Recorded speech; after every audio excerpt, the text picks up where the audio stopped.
Danau Berkarat, pabrik pengolahan limbah khusus federal nomor 23. Juga dikenal sebagai kuburan artefak. Pertumbuhan peradaban terus-menerus didorong oleh kekuatan budidaya. Artefak dulunya sulit dijangkau, namun artefak yang hanya bisa dioperasikan oleh penggarap menyebar ke setiap rumah tangga. Mereka menjadi barang penting dalam kehidupan sehari-hari, membantu mereka hidup, bepergian, belajar, dan bekerja. Teknologi ini membuat kehidupan manusia menjadi lebih mudah, namun juga menghasilkan banyak limbah artefak dan potongan logam. Limbah artefak biasanya mempunyai sisa energi esensi yang cukup banyak sehingga mudah menimbulkan polusi radiasi. Susunan mesin terbang yang menyusun artefak sangat mudah berubah sehingga ada risiko ledakan. Jika dibiarkan, limbah artefak dapat menyebabkan kerusakan besar terhadap lingkungan. Oleh karena itu, di sekeliling setiap kota federal, instalasi pengolahan limbah khusus dipasang untuk mengolah limbah artefak. Pabrik pengolahan limbah khusus nomor 23 terletak di pinggiran selatan Tombak Terapung, Kota Budidaya Federal. Di bawah langit kuning kabur, rawa ungu yang tercemar mengeluarkan bau busuk. Puncak gunung pecahan logam menonjol dari rawa seperti tulang punggung dinosaurus. Pecahan pedang terbang berserakan secara kacau di puncaknya. Duduk di sebelah pedang adalah golem kristal berkarat, rongga matanya yang kosong menunjukkan api rohnya telah lama padam. Satu-satunya yang tersisa hanyalah serangga pemakan esensi, yang muncul dari tengkorak, dengan hati-hati melihat sekeliling di kuburan artefak, di mana bahaya mengintai di segala penjuru. Ledakan. Di dekat tumpukan sampah lainnya, susunan mesin terbang artefak yang dibuang mulai retak. Energi esensi berlebihnya tiba-tiba meledak dan membuat separuh gunung terbang di udara. Bagian logam yang tak terhitung jumlahnya tersebar di langit seperti seorang gadis yang menyebarkan bunga, berhamburan ke segala arah. Pegunungan di sekitarnya dipicu menjadi reaksi berantai. Melihat ke atas, yang terlihat hanyalah asap dan debu. Itu memberikan gambaran tarian setan yang menutupi seluruh langit. Di sini, tampaknya kehidupan dilarang. Hanya kecoa dan cacing kecil yang bisa menganggap tempat ini sebagai surga. Namun, Li Yao diam-diam bersembunyi di balik tumpukan sampah. Menjilati bibirnya yang pecah-pecah, ia mengenakan jaket kuning kotor yang tertutup debu yang membuatnya menyatu dengan lingkungan. Dia melirik awan jamur yang perlahan naik di dekatnya. Di mata mudanya yang jernih, tidak ada jejak emosi yang terlihat, tidak ada perasaan yang keluar. Hanya ketika tanah dan pecahan logam berceceran di atas tumpukan sampah, dia mundur lebih dalam ke tumpukan sampah. Pada saat yang sama, dia memakai kacamata yang menutupi separuh wajahnya. Itu di sini. Ketika arloji esensi di pergelangan tangannya mulai bergetar, pemuda itu menjadi bersemangat dan sudut mulutnya menyeringai licik. 15:52:38, waktu pembuangan sampah rutin sehari-hari, juga dikenal oleh penyelamat seperti Li Yao sebagai waktu pesta. Jam tangan esensi di pergelangan tangan kirinya adalah model Elite Hunter yang diproduksi 3 tahun lalu oleh Guild Penggarap, Zephyr Guild. Dia menemukannya di dalam tumpukan sampah dan membutuhkan waktu tidak kurang dari 2 bulan untuk memperbaikinya. Itu memiliki fungsi yang luar biasa selain memberitahu waktu. Itu bisa merekam frekuensi getaran unik. Ketika getaran unik menyebar di sekitarnya, pemiliknya akan diberitahu. Fungsi ini dimaksudkan untuk mengingatkan para pemburu akan keberadaan Fienbis yang kuat di dekatnya. Namun setelah dimodifikasi oleh Li Yao, fungsinya diubah menjadi peringatan kedatangan kapal sampah. Tak lama kemudian, diiringi suara dengungan kecil, selusin titik hitam muncul di ufuk utara. Menutupi bumi dan menutupi langit, asap dan debu akibat ledakan masih belum hilang. Selusin titik hitam bercampur di dalamnya dan tidak dapat dibedakan. Li Yao mengangkat hidungnya. Jarinya menyentuh lembut mesin terbang yang terletak di sisi kacamatanya. Astaga! Selembar darah merah muncul di permukaan Google. Di bawah tatapan merah, kapal sampah yang tersembunyi oleh asap memiliki siluet bulat yang terlihat jelas. Fungsi berburu jam tangan esensi juga memungkinkan penguncian frekuensi getaran unik dari satu kapal sampah. Kapal sampah nomor 1327, aku memilihmu. Sejak Li Yao lahir hingga ia berusia 10 tahun, 10 tahun ini ia tinggal di makam artefak. Dia tahu setiap inci tanah dan setiap kapal sampah di langit, seolah-olah itu adalah jari di tangannya. Kapal sampah nomor 1327, ini secara khusus bertanggung jawab mengumpulkan sampah dari sisi timur atas kota terapung Tombak. Upper East Side adalah distrik paling mewah di antara distrik-distrik kaya, yang berisi tempat tinggal beberapa petani. Artefak yang mereka buang adalah yang paling berharga. Beberapa artefak masih dalam kondisi baik. Benda-benda tersebut hanya dibuang begitu saja oleh para penggarap dan orang kaya hanya karena sudah ketinggalan zaman, atau karena artefak generasi baru telah dirilis. Dari sudut pandang Li Yao, ini bukanlah kapal sampah. Itu adalah kapal harta karun yang penuh dengan emas. Astaga, sepasang kaki Li Yao mengeluarkan kekuatan. Seperti peluru yang ditembakkan, dia dengan liar berlari melewati tumpukan sampah dan menyerbu ke dalam asap dan debu, menuju kapal sampah nomor 1327. Tumpukan sampah di sekelilingnya berada di ambang kehancuran. Gelembung rawa beracun yang berbahaya bergemuruh di bawah kakinya. Li Yao seperti monyet paling gesit di pegunungan dan hutan. Sesekali, dia akan mengerahkan kekuatan di suatu tempat di atas tumpukan sampah, bergerak puluhan meter di setiap langkahnya. Gerakannya bagai awan yang melayang dan air yang mengalir, memberikan rasa ketenangan. Li Yao, kamu bajingan. Kamu datang untuk berebut makanan denganku lagi. Saat ini, dari balik dasar beberapa gunung muncul selusin sosok.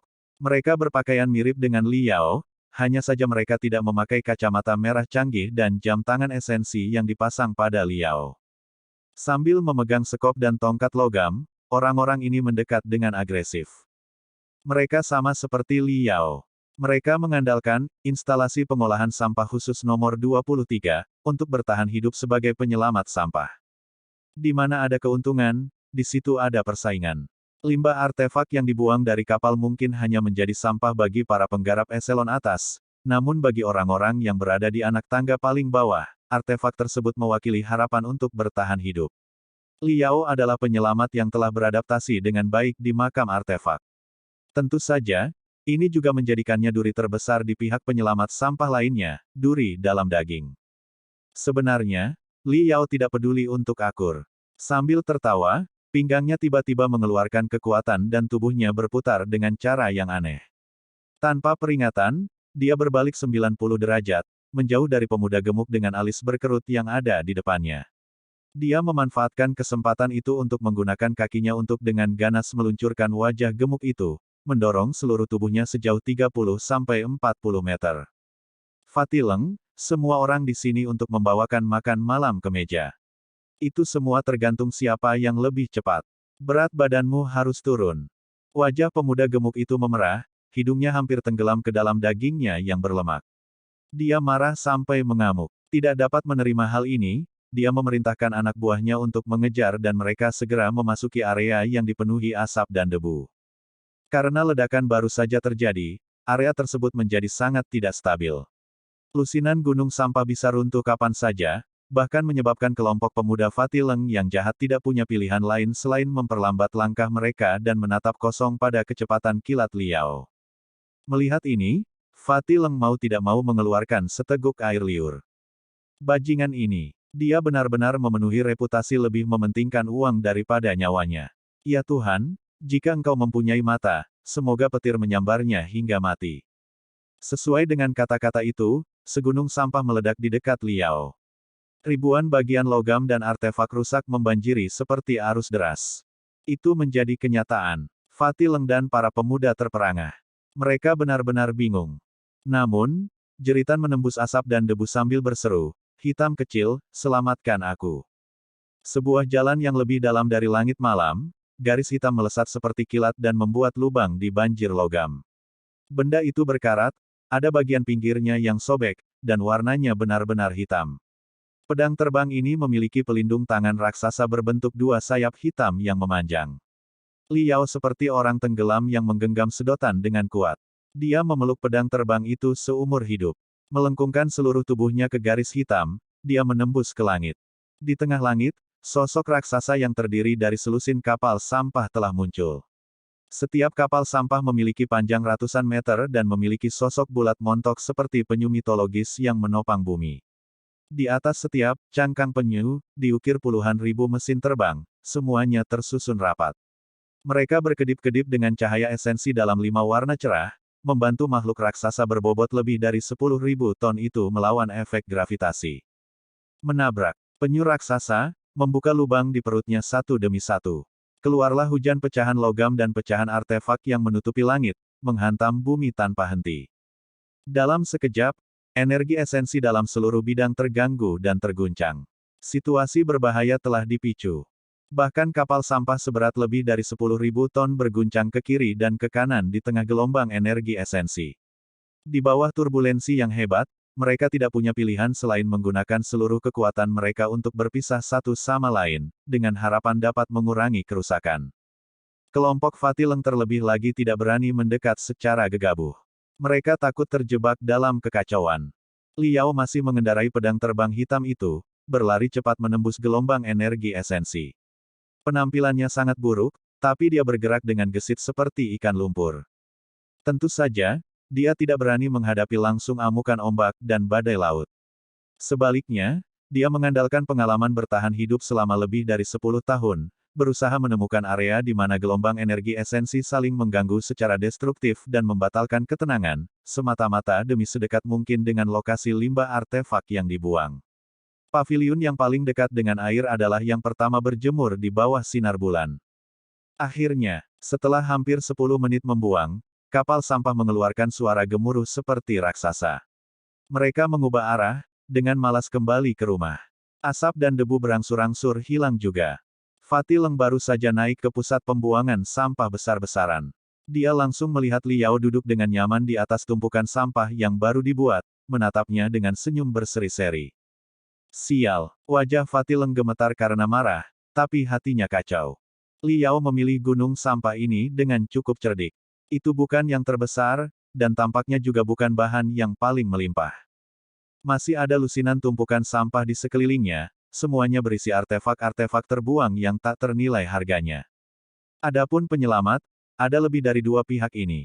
Jika Fatileng terus bersaing dengan Liao, ada kemungkinan sebagian keuntungannya akan diambil oleh penyelamat ikan lainnya. Sosok-sosok penyelamat lainnya sudah samar-samar muncul. Tangisan gembira terdengar dari puncak beberapa gunung sampah, orang telah menemukan harta berharga. Apalagi, Fatileng pernah mendengar bahwa bocah menjijikan ini, Liao, adalah murid sekolah menengah afiliasi kedua Persekutuan Nimbus Merah yang terkenal di kota Tombak Terapung. Persekutuan Nimbus Merah adalah sekte terkenal yang terletak di bagian selatan Federasi. Kekuatan mereka kejam dan mereka memiliki banyak ahli. Meskipun Liao mungkin belum mempelajari teknik master yang sebenarnya, dia bukanlah seseorang yang bisa ditangani hanya dengan 3 kepalan tangan dan 2 kaki. Kalau tidak, dia tidak akan bisa mencari nafkah dengan berjuang selama lebih dari 10 tahun di makam artefak ini, masih dalam keadaan sehat dan sigap, juga mendapat julukan, Herring. Tapi bagaimana bisa Fatileng membiarkannya begitu saja? Kemana perginya wajahnya? Hidungnya masih tertanam di dalam dagingnya. Saat hatinya kacau, angin kencang bertiup kencang. Fatileng tanpa sadar menggenggam tangannya, dan tangannya merasakan sesuatu yang sedingin es. Di tangannya sebenarnya ada unit prosesor kristal bekas seukuran kepalan tangan. Liao tertawa terbahak-bahak, berkata, "Leng gemuk, semua orang di sini untuk mencari nafkah. Saya baru saja mengambil CPU kelas, Starlight, dari Anda terakhir kali. Ini tidak seperti aku membunuh ayahmu. Bukankah tidak perlu berbuat sejauh ini, terus-menerus sampai pada titik kematian? Di sini, saya baru saja menemukan CPU, Brave Dragon 17, yang diproduksi oleh Viridian Dragon Guild. Ini adalah model terbaru, yang mampu menghitung lebih dari 5.000 pikiran telepati per detik. Meski digoreng, menurutku kamu bisa mendapat 3 atau 4.000 dolar untuk itu. Anggap saja itu sebagai tanda hormat dariku, Kakak Fatileng. Mulai sekarang kita seimbang, bagaimana menurutmu?" "Kamu?" Fatileng tidak menyangka Liao akan mengatakan hal seperti ini. Dia langsung tertegun dan agak tidak percaya, sambil menggaruk lemak di wajahnya. "Yo, lihat ke sana. Pasukan Wild Wolf hampir sampai. Mereka tidak berlari sendirian seperti orang ini. Mereka benar-benar akan mencerna lusinan tumpukan sampah yang gundul. Mereka tidak akan meninggalkan satu sekrup pun untukmu," kata Liao sambil dengan cepat menunjuk ke arah barat. Wajah Fatileng berubah warna. Dia memicingkan matanya cukup lama dan akhirnya membuat resolusi. Dia segera mengacungkan jempol pada Liao, sambil mengeluarkan kalimat, "Baiklah nak, kamu punya daging. Ayo kita bermesraan dengan barangnya secepatnya." Sekelompok penyelamat tersebar ke segala arah, menyerbu menuju tumpukan sampah di segala arah. Wah! Li Yao menghela nafas lega. Pantatnya tergeletak di tumpukan sampah dan butiran keringat mengalir di dahinya. Seringai di wajahnya berubah menjadi ratapan saat dia tiba-tiba bangkit. Mati gemuk. Saya dengan susah payah menemukan prosesor Brave Dragon 17 itu, dan itu menjadi milik Anda secara cuma-cuma. Tunggu saja. Apakah menurutmu semudah itu mengambil dariku, si Herring, Li Yao? Akan ada hari di mana apa yang kamu makan dariku akan diludahkan kembali kepadaku. Saya akan mengambil kembali apa yang Anda ambil dari saya dengan bunga. Saya akan memastikan minatnya juga tinggi. Saya akan memberi tahu Anda, mengapa semua orang memanggil saya, burung herring yang lebih menghargai uang daripada kehidupan. Tidak, ini tidak akan berhasil. Saya harus lebih cepat. Geng serigala liar, kumpulan daging cincang itu, bahkan lebih tidak masuk akal daripada Fatileng. Li Yao menurunkan kacamatanya sehingga menempel di lehernya. Menggosok kedua tangannya, sepasang matanya mengandung kilatan cahaya. Menjilati bibirnya, dia bergegas menuju tumpukan sampah yang baru dibuat. 5 jam kemudian, malam telah tiba. Desa Matahari Pagi, terletak di sebelah instalasi pengolahan sampah khusus nomor 23. Meski namanya terdengar menyenangkan, Morning Sun Village sebenarnya adalah kawasan perumahan paling bobrok dan termurah di kota Tombak Terapung. Lokasi yang tepat di sebelah makam artefak berarti iklimnya sangat buruk. Sepanjang tahun, bau tajam menyebar di udara. Bahkan ketika kota utama memiliki langit biru dan awan putih, akan ada lapisan abu-abu mendung di sini.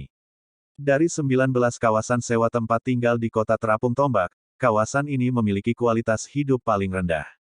Tentu saja, harga sewanya paling rendah. Betapapun murahnya harga sewa, tidak banyak orang yang mau tinggal di dekat instalasi pengolahan limbah. Beberapa bangunan tempat tinggal benar-benar kosong. Karena pemakaian bertahun-tahun tanpa perawatan apapun, baik eksterior maupun interiornya retak. Koridor ditutupi sarang laba-laba. Itu, untuk semua maksud dan tujuan, adalah kota hantu. Dan Li Yao adalah penduduk jangka panjang di kota hantu ini. Dia menyukai ketenangan di sini. Dia tidak akan mengganggu siapapun ketika dia memperbaiki dan memodifikasi artefaknya di rumah. Itu dekat dengan makam artefak. Sewanya murah. Itu hanya memberikan banyak manfaat. Rumahnya kira-kira 50 meter persegi. Ada 2 ruangan, yang luar dan yang dalam. Ruang luar digunakan untuk makan, minum, dan hiburan. Kamar tidur bagian dalam direnovasi menjadi bengkel artefak. Ketika seseorang memasuki rumah, gambar pertama yang menarik perhatian yang akan dilihatnya adalah ratusan prosesor kristal yang digantung dengan tali, tampak seperti ratusan kerangka tengkorak. Unit prosesor kristal ini sebagian besar merupakan peninggalan beberapa ratus tahun yang lalu, yang telah kehilangan kemampuan komputasinya. Mereka diambil oleh Li Yao, menjadi bagian dari koleksinya. Dia adalah penggemar prosesor kristal yang gila dan sangat menyukai artefak semacam ini yang mampu memproses segudang pemikiran telepati seperti otak para kultivator. Di ruang tamu mungil ini terdapat tumpukan buku kertas, sesuatu yang jarang terlihat di era ini. Tumpukan tersebut mengungkapkan judul seperti, dan banyak di antaranya merupakan teks kuno dari ratusan tahun yang lalu. Warnanya abu-abu dan kuning serta bersisik dan lembek. Dikelilingi oleh buku-buku dan pengolah kristal terdapat kasur jerami bekas dan agak tua. Ini adalah meja, kursi, dan tempat tidur Li Yao. Dan di dalam bengkel artefak di ruang dalam terdapat tumpukan harta berharga yang dikumpulkan Li Yao dari pabrik pengolahan limbah.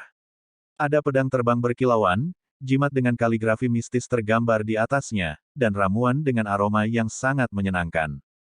Bahkan lebih banyak lagi artefak yang dibongkar olehnya menjadi komponen paling dasar dan tanpa sadar ditumpuk di sudut, menjadi miniatur tumpukan sampah. Pada saat ini, Li Yao mengangkat artefak berbentuk kubus berwarna putih keperakan. Matanya bersinar dan berkilau, seperti serigala jahat yang mengincar kelinci kecil. Garis air liur hampir menetes ke tepi mulutnya. Pedang terbang panjang bersayap hitam itu menjulur di punggungnya, mencoba melihat sekeliling seperti ular gemuk yang agak penasaran. Yang mengejutkan adalah, proyektor hologram 3D, generasi terbaru dari Persatuan Seribu Ilusi dengan harga pasar lebih dari $20.000. Jika saya bisa memperbaikinya, saya mungkin bisa mendapatkan hingga $10.000 untuk itu.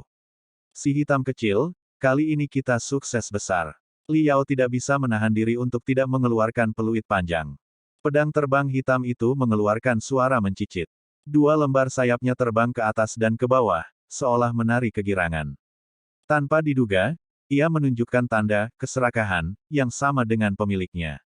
Tangan Liao melebar dan 7 hingga 8 alat berbentuk aneh yang digunakan untuk pemeliharaan muncul di antara jari-jarinya. Ada yang menyerupai obeng, ada pula yang menyerupai tang kecil. Ada juga jarum perak yang panjang dan tipis serta perkakas yang melengkung dan tidak dapat disebutkan namanya. Small Black, coba tebak beberapa detik. Pedang terbang hitam mengeluarkan dua suara mencicit, terbang di udara menggunakan ujung runcingnya untuk menggambar angka 50. 50 detik. Kamu benar-benar meremehkanku. Dia memejamkan mata dan menarik napas dalam-dalam, menjadi tenang selama 3 detik.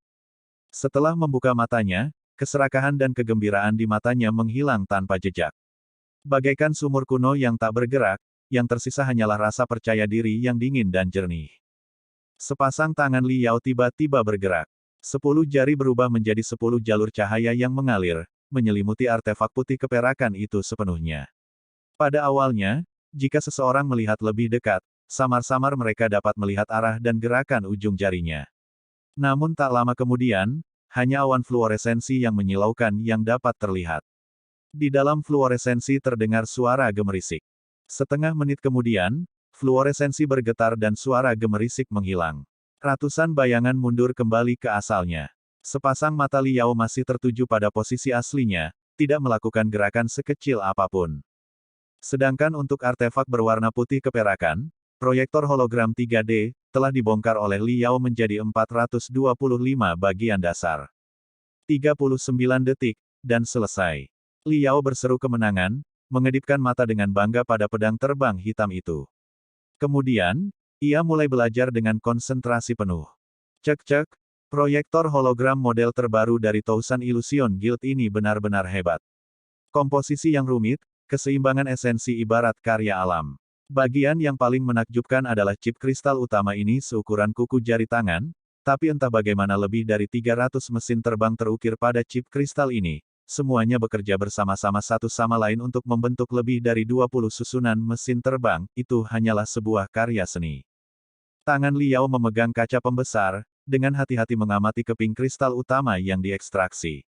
Wajahnya dipenuhi mabuk seperti seorang pesiarah. Semakin dia mengamati, semakin mendalam ekspresinya. Itu tidak benar, tidak hanya ada 300 mesin terbang. Chip kristal utama ini tampaknya menggunakan teknologi pelipatan kristal, mengambil 3 keping kristal dan melapisinya satu sama lain, semuanya berisi lebih dari 1000 mesin terbang dan membentuk lebih dari 100 susunan mesin terbang 3 dimensi. Ini tidak terbayangkan. Semakin banyak dia belajar, semakin mendalam perasaannya. Liao memasuki keadaan yang sangat asyik, melupakan berlalunya waktu, dan belajar dengan cermat selama 3 jam atau lebih. Dia gagal untuk sepenuhnya memahami satu susunan mesin terbang, sebaliknya, pengamatannya menyebabkan dia menjadi pusing dan pusing saat penglihatannya menjadi hitam. Saat ini, dia paling banyak memiliki level teknisi artefak junior. Kesenjangan antara levelnya dan Master Artificer, persekutuan 1000 ilusi, benar-benar terlalu lebar. Jika chip kristal utama ini bermasalah, maka dia tidak punya pilihan selain mengambil proyektor hologram 3D ini dan menjualnya sebagai barang cacat.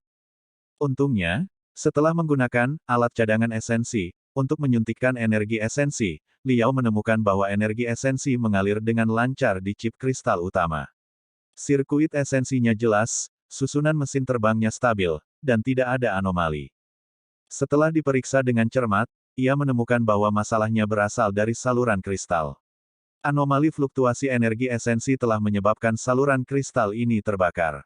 Beruntung bagi Liao, saluran kristal ini merupakan komponen standar dan sangat mudah diganti. Liao dengan cepat menemukan penggantinya dari inventaris di rumahnya. Menutup matanya, dia diam-diam mengingat proses pembongkarannya baru-baru ini. Gambaran diagram struktur lengkap muncul di benaknya. Tangannya bergerak secara otomatis, hembusan angin menyapu, dan proyektor hologram 3D dipasang kembali. Dia menggunakan alat cadangan esensi untuk menyuntikkan sungai energi esensi. Bagian luarnya yang berwarna putih bersih samar-samar memancarkan fluoresensi biru seolah-olah itu adalah safir transparan berkilau, memberikan kesan seperti dirasuki oleh peri yang hidup. Ketika cahaya biru menyapu dahinya, dari kedalaman pikiran Li Yao, lusinan mesin terbang kendali secara otomatis mulai terlihat. Proyektor hologram, hidupkan. Li Yao berpikir sendiri dan mesin terbang kendali di benaknya berkobar. Fluoresensi biru dari proyektor hologram menyatu menjadi satu mesin terbang dalam bentuk Hui. Kedua cincin itu berputar cepat, tampak seperti pusaran. Dari tengah pusaran, seberkas cahaya biru dipancarkan ke udara dan memadat menjadi hologram besar. Apa yang muncul adalah gambar seorang kultivator parubaya yang mengenakan jubah Dao 8 trigram, dengan rambut paling halus, tampak seperti aslinya. Di belakang punggung kultivator terhormat ini ada hologram yang lebih besar. Pada hologram itu terjalin tulisan mesin terbang merah dan hijau, angka, dan panah, semuanya terus berdenyut dan berfluktuasi. Wajah kultivator parubaya itu tanpa ekspresi. Dengan suara seperti sumur kuno yang tak bergerak, dia berkata, selanjutnya, berita di dunia keuangan. Berita utama hari ini tidak diragukan lagi adalah pengumuman, fraksi pedang tanpa jejak, tentang peluncuran mesin terbang penggerak pedang terbang terbaru mereka, petir Valet. Laporan mengatakan bahwa setelah menerapkan Valet Lightning, kecepatan maksimum dapat ditingkatkan sebesar 9%, daya penghancur sesaat dapat ditingkatkan sebesar 11%, dan konsumsi esensi dapat dikurangi sebesar 5%. Terhadap pedang terbang, peningkatan kinerja gabungan terlihat jelas. Menerima ulasan yang baik, harga saham fraksi pedang tanpa jejak sedang meningkat. Mulai sebelum jam 10 pagi, harga saham mendekati batas pasar dan tetap pada level tersebut hingga penutupan pasar. Industri budidaya pedang lainnya merasakan efek riak dari pengumuman tersebut. Ini termasuk Gerbang Pedang Raksasa, Sekte Pedang Utara Kutub, dan 22 keluarga sekolah dalam fraksi pedang Laut Selatan. Sahamnya sedang panas dan terus meningkat hingga penutupan pasar. Industri budidaya pedang secara keseluruhan meningkat sebesar 5,42 poin persentase. Di sisi lain dari pengumuman ini, harga saham Gold Armor Sec yang berfokus pada pertahanan turun. Para ahli percaya bahwa dengan diumumkannya mesin terbang, Valet Lightning, pedang terbang telah membuat lompatan revolusioner dalam teknologi. Perlengkapan perang arus utama modern pada dasarnya tidak mampu menahan model pedang terbang ofensif terbaru. Pada penutupan pasar, saham Golden Armor Sec telah anjlok 8%. Setelah penutupan pasar, Sekte Golden Armor mengadakan konferensi pers dadakan. Juru bicara Golden Armor Sec, Elder Heiyan, mengumumkan pengembangan generasi terbaru, Star Strike Shield, berkat terobosan dalam penelitian dan pengembangan armor tempur. Sebuah prototipe akan tersedia dalam tahun ini dan benar-benar mampu menjaga dan meniadakan semua serangan pedang terbang. Sedangkan untuk wilayah padang rumput di bagian utara Federasi, bencana yang dikenal sebagai epidemi cacing gelang hitam terus menyebar, telah berkembang biak ke dalam basis budidaya banyak makhluk roh dari sekte penjinak binatang. Makhluk roh yang menderita berjumlah lebih dari 500.000. Bencana yang jarang terlihat ini menyebabkan harga saham industri binatang terus merosot. Harga saham beberapa Bistaming Sek telah jatuh ke level terendah dalam 3 tahun. Sekarang, mari kita beralih ke analis pasar terkenal, Tian Xingxi, yang hadir untuk memberikan komentar kepada semua orang mengenai perkembangan saat ini. Petik 2, Li Yao memperhatikan sebentar. Dia memastikan bahwa gambarnya stabil, suaranya jernih, dan tidak ada listrik statis atau goresan. 3D-nya luar biasa, sangat berbeda dan membuat seseorang merasa tenggelam. Artefak itu harus diperbaiki sepenuhnya. Setelah merenung sedikit, dia berpikir dalam-dalam, beralih ke saluran hiburan. Cahaya biru menyala. Kultivator parubaya dan hologram merah hijau menyala dan menghilang. Di tempat mereka ada sebuah stadion yang penuh dengan aktivitas. Stadion Full House ini dipenuhi oleh 100.000 orang dengan suara teriakan orang-orang yang bergemuruh di udara. Di bawah sinar pelangi yang bersinar, 100.000 remaja yang bersemangat mengangkat tangan mereka tinggi-tinggi. Bersama-sama, mereka menyemangati sebuah nama. Lu Yingxi, Lu Yingxi, Lu Yingxi. Di atas panggung utama berlantai 3 menjulang selusin kristal yang menjorok seperti gigi taring yang saling bertautan. Ketika sorak-sorai para remaja mencapai puncaknya, kristal yang paling tebal tiba-tiba meledak. Dengan penampilan seperti salju yang jernih dan dingin namun memiliki ekspresi panas seperti lahar, seorang wanita muda mengenakan pakaian putih melompat keluar dari kristal. Miring di pinggangnya adalah sitar yang sepertinya terbentuk dari tumpukan kristal. Tangan putih rampingnya menyapu senar, dan suara benturan logam yang ajaib seperti suara pasukan yang kuat meraung. Dalam hati saya mempunyai impian untuk terbang dengan bangga. Tepian seberang sungai surgawi adalah arah kita. Ini milik kita. Mengolah. Baru. Zaman. Sama seperti remaja lainnya, darah Li Yao juga mulai mendidih. Gadis, Lu Yingxi, memancarkan energi ke seluruh panggung. Dia adalah seorang penyanyi dari sekolah idola yang baru-baru ini bangkit secara tiba-tiba dalam 2 tahun terakhir. Segera memulai debutnya dengan sosok sedingin es dan gaya penampilan yang eksplosif, ia menarik banyak remaja. Dia menggubah lagu, 40 Milenium Budidaya, yang menjadi populer di seluruh negeri dalam waktu setengah tahun. Banyak remaja yang termotivasi oleh lagu ini untuk menempuh jalur kultivasi. Liao juga salah satu penggemarnya, tapi karena alasan yang berbeda dari orang lain. Alasan mengapa dia menyukai Lu Yingxi adalah karena masa lalu mereka sama. Mereka berdua yatim piatu. Liao lahir di instalasi pengolahan sampah khusus No. 23. Sepanjang ingatannya, langit selalu abu-abu dan kuning. Dia makan daging busuk dari tumpukan sampah. Dia meminum air busuk yang terkontaminasi. Dia mengandalkan naluri dasar serta sedikit rahasia yang tersembunyi jauh di dalam ingatannya, berjuang untuk bertahan hidup. Sejak awal, dia menderita dan bertahan selama 10 tahun atau lebih, berubah menjadi keberadaan artefak graveyard yang paling berbahaya, Herring. Jika orang tua tidak pernah muncul, Liao mungkin akan menjadi bagian dari pabrik sampah, berubah menjadi lenggemuk atau serigala liar. Namun suatu hari, 6 tahun lalu, sebuah kapal sampah membuang lelaki tua itu bersama puluhan ton sampah.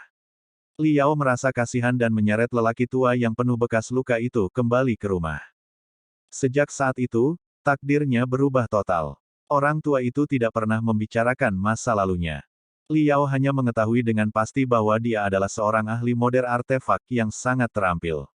Dalam waktu 5 tahun yang singkat, lelaki tua itu mengajari Liao segala macam keterampilan fantastis dan aneh untuk memodifikasi artefak. Dia mengajari Liao pengetahuan tentang semua jenis mata pelajaran akademis dasar. Dia juga mengeluarkan uang agar Liao bersekolah di sekolah menengah swasta di kota, sehingga Liao bisa berbaur dengan masyarakat normal. Setahun yang lalu, salah satu luka lama lelaki tua itu kambuh lagi dan dia meninggal. Dia meninggalkan pedang terbang misterius bernama sayap hitam untuk Liao.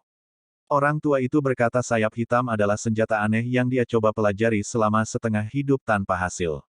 Pada akhirnya, dia meninggalkan beberapa kata pada Liao. Yao kecil, lelaki tua ini telah mengunjungi banyak dunia dalam hidupnya. Saya telah melihat dan bertemu ribuan pengubah artefak ahli dan pengrajin ahli. Tapi, bakat alamimu adalah yang tertinggi yang pernah kulihat. Hanya dengan tangan manusia biasa, kamu dapat mempertahankan artefak tingkat rendah. Kamu benar-benar berbakat. Tetapi hanya mengandalkan bakat alami saja tidak cukup.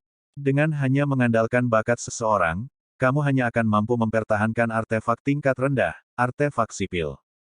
Berjanjilah pada orang tua ini bahwa kamu akan belajar dengan baik, berjuang dan diterima di universitas, dan menjadi seorang kultivator. Hanya dengan menjadi seorang kultivator Anda akan memiliki kesempatan untuk maju lebih jauh dalam perbaikan artefak. Sedemikian rupa sehingga suatu hari nanti kamu menjadi ahli seniman. Ketika lelaki tua itu mengucapkan kata-kata ini, sepasang matanya terbuka lebar. Matanya bersinar terang dan dipenuhi energi tak terbatas.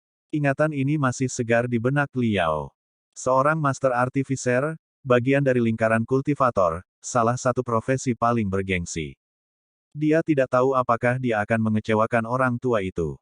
Pedang sayap hitam diam-diam menemani sisinya, mendengarkan wanita muda dan penampilan vulkaniknya. Kedua sayap pelindungnya berputar dengan kuat, menari mengikuti lagu yang energik. Setelah beberapa waktu, ekspresi pemuda itu menjadi jelas. Sudut mulutnya sekali lagi membentuk senyuman yang tidak terganggu. Untuk apa aku begitu banyak berpikir? Terlepas dari konsekuensinya, saya hanya harus mempertaruhkan semuanya. Lu Yingxi adalah seorang yatim piatu kecil dan dia berubah menjadi penyanyi wanita paling populer di federasi. Mengapa saya, seorang penyelamat kecil, tidak bisa menjadi Master Artificer? Pemuda itu teringat kembali ke masa lalu, di tempat yang jauh sekali. Dia ingat pernah mendengar kalimat ini. Seseorang harus selalu memiliki mimpi, bagaimana jika mimpi itu menjadi kenyataan suatu hari nanti. F. Li Yao, tidak heran semua orang memanggilmu, tangan tanpa jejak. Mustang GT model 2011 yang Anda modifikasi ini dapat berubah dari 0 menjadi 100 dalam 3 detik. Ini seperti Anda menukarnya dengan mobil lain. Ini praktis sebuah roket. Saya sangat gembira. Petik 2, 1 menit 59 detik. 1 menit 59 detik. Ya ampun, apakah aku membacanya dengan benar? Dewa balap bawah tanah baru telah lahir. Petik 2, berjanjilah padaku kamu tidak akan mengikuti balap jalanan lagi. Jadilah mekanik mobil yang jujur, tidak ada yang akan meremehkan Anda. Akan ada hari di mana kita akan memiliki toko auto 4S sendiri. Petik 2, Saudara Yao, saya mohon, bantu saya.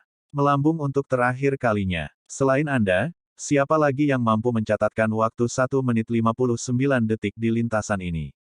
Saya berhutang pada Violent Scar 300.000. Jika aku tidak membayarnya kembali hari ini, aku akan mati. Saya akan mati. Petik 2, Dokter, cepat selamatkan dia. Dia baru berusia 23 tahun. Petik 2, saat sedang mengeluarkan jeritan yang memekakkan telinga, Li Yao tiba-tiba melompat dari lantai. Tubuhnya basah oleh keringat. Dari luar jendela, sinar fajar menyinari sekeliling. Proyektor hologram terus berceloteh, menyiarkan lagu-lagu klasik.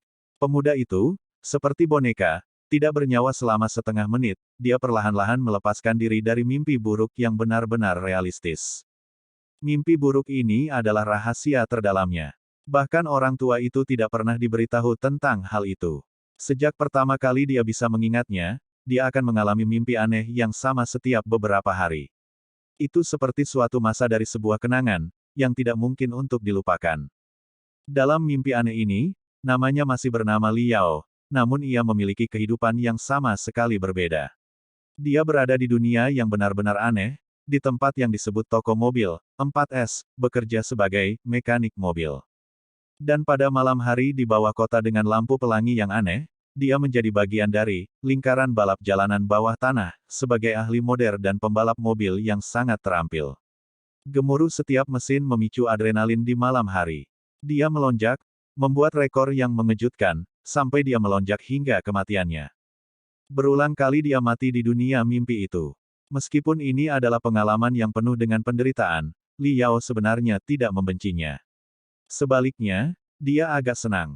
Jika dunia mimpi tidak memberinya pengalaman kehidupan lain, dia pasti tidak akan mampu bertahan di artefak graveyard yang penuh krisis sampai sekarang. Tidak peduli apakah ini mimpi buruk yang aneh atau apakah ini adalah kenangan yang terjerat dari kehidupan masa lalu, tidak ada yang penting. Ada berbagai macam hari kemarin, seperti kemarin kematian, ada berbagai hari ini, seperti kehidupan hari ini. Tidak peduli orang seperti apa Li Yao kemarin. Li Yao saat ini adalah salah satu siswa sekolah menengah biasa dari sektor asal surga, Federasi Bintang Kemuliaan, Kota Tombak Terapung. Orang yang akan menjadi Master Artificer. Dia menarik napas dalam-dalam. Dia telah selesai merapikan kamarnya dengan cara yang sederhana dan selesai mencuci muka dan berkumur. Waktunya baru lewat jam 6. Li Yao memanggul tas sekolahnya, membawa generator hologram 3D, dan dengan langkah besar berjalan keluar pintu rumah. Hari ini adalah hari Senin. Fajar baru saja akan menyingsing. Dia harus bergegas ke sekolah sebelum jam 7.30. Jarak Morning Sun Village ke SMA afiliasi kedua Crimson Nimbus adalah 30 mil. Dia bisa mengambil jalur ketiga rel kristal bawah tanah dan berpindah ke jalur ketujuh untuk tiba di tujuannya. Namun, hal itu memerlukan pengeluaran $8 untuk ongkos kereta api. Li Yao benci menghabiskan uang. Dia mengayunkan kakinya yang panjang, menggunakan keterampilan yang diajarkan sekolahnya, seni tubuh ular roh, dan melesat seperti kilat menuju kota utama.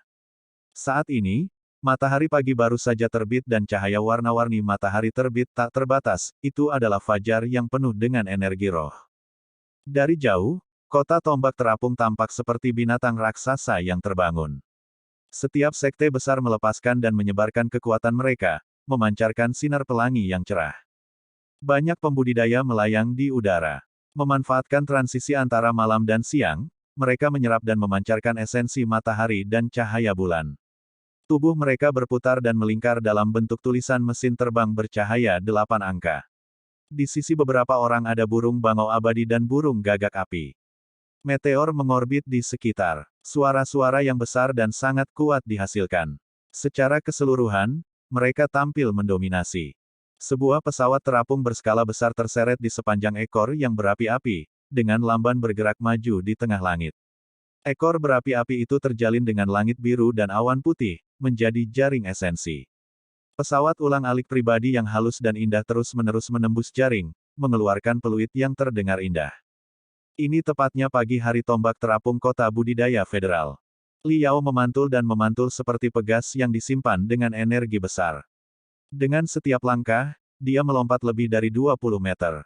Kecepatannya sangat cepat. Meski pendiriannya terlihat jelek dan membuat orang yang lewat menatap, dia tidak peduli dan terus berkonsentrasi mengembangkan seninya.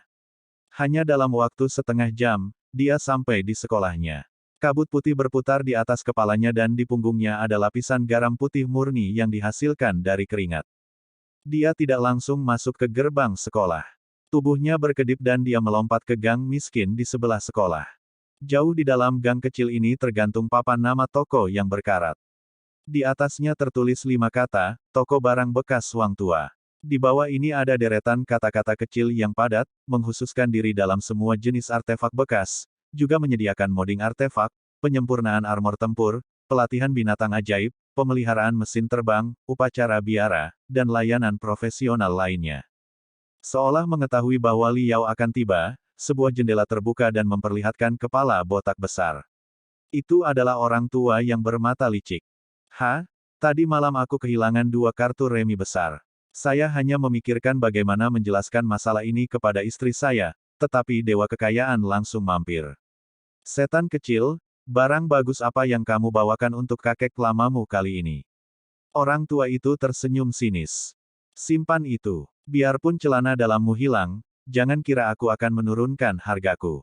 Liao, tanpa menahan diri, memukul cakar panjang rekan tua Wang.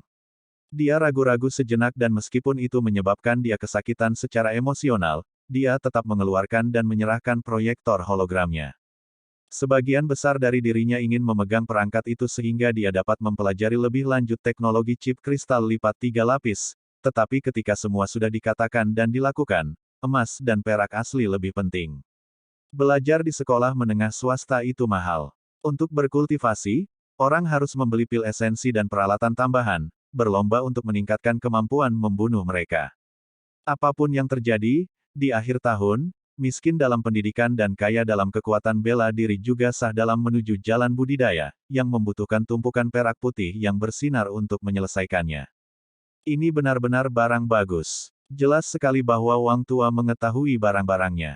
Menerima proyektor hologram, matanya menyapu. Matanya memancarkan pancaran pujian. Dia tidak mengujinya dan malah berkata, harga tetap, 9.500. Kehangatan menggelegak dari lubuk hati Liao. Harga tersebut tak jauh berbeda dengan harga pasar barang bekas sebenarnya. Rekan tua Wang sekali lagi memberi Liao harga yang bagus. Meskipun orang tua ini memiliki penampilan yang mencurigakan, dia sebenarnya adalah satu-satunya orang, selain lelaki tua itu, yang memperlakukan Liao dengan sangat baik. Setiap transaksi, dia sedikit banyak akan menambah sedikit harga untuk Liao. Dan setiap beberapa hari, dia akan memberi Liao pekerjaan dengan gaji tinggi. Tanpa bantuan Pak Tua Wang setelah kematian lelaki tua itu, kemungkinan besar Liao tidak akan mampu terus membayar biaya mahal sekolah menengah swasta tersebut. Saya tidak butuh sebanyak itu, 9.000 saja sudah cukup. Berikan sisa 500 kepada Nona Wang, katakan saja Anda memenangkannya dari kartu. Tidak perlu berterima kasih, siapa yang menyuruhku menghormati yang tua dan menyayangi yang muda. Aku tidak tega melihatmu dan tubuh tuamu yang lelah harus berlutut dan mencuci pakaian di papan cuci. Harus menghadiri pertemuan pagi. Setor saja uangnya ke rekening bank saya. Liao melambaikan tangannya dan melompat pergi. Wang Tua tiba-tiba berteriak mengejarnya, tunggu, setan kecil. Liao berdiri dan dengan sengaja berkata, wah, matilah, orang tua. Menurutmu 500 itu tidak terlalu sedikit, bukan? Dulu, Orang tua ini satu langkah di atas pembuat artefak master peringkat teratas. Dalam beberapa menit, saya bisa menghasilkan beberapa juta. Dari kelihatannya, dalam hal ini, kamu hanya bisa membuat sisa.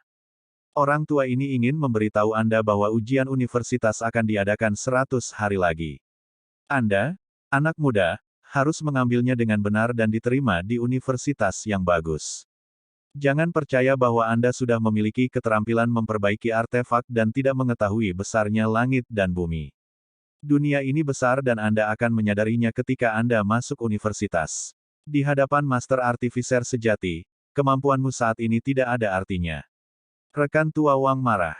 Hati Liao sekali lagi bergejolak dengan kehangatan dan dia dengan kuat mengayunkan tinjunya. Aku pasti akan diterima di universitas, kakek Wang. Kepala instruktur menatap seperti seekor harimau yang mengawasi mangsanya ketika Liao merunduk dan berlari sedikit demi sedikit ke gerbang sekolah yang tertutup. Liao menghela napas dan memeriksa arlojinya pukul 7.29, tepat pada waktunya. Sama seperti semua sekolah menengah lainnya di Federasi, Crimson Nimbus telah memasuki awal musim ujian masuk universitas gila tahunan. Aura pembunuhan meresap ke seluruh kampus, mirip dengan medan perang.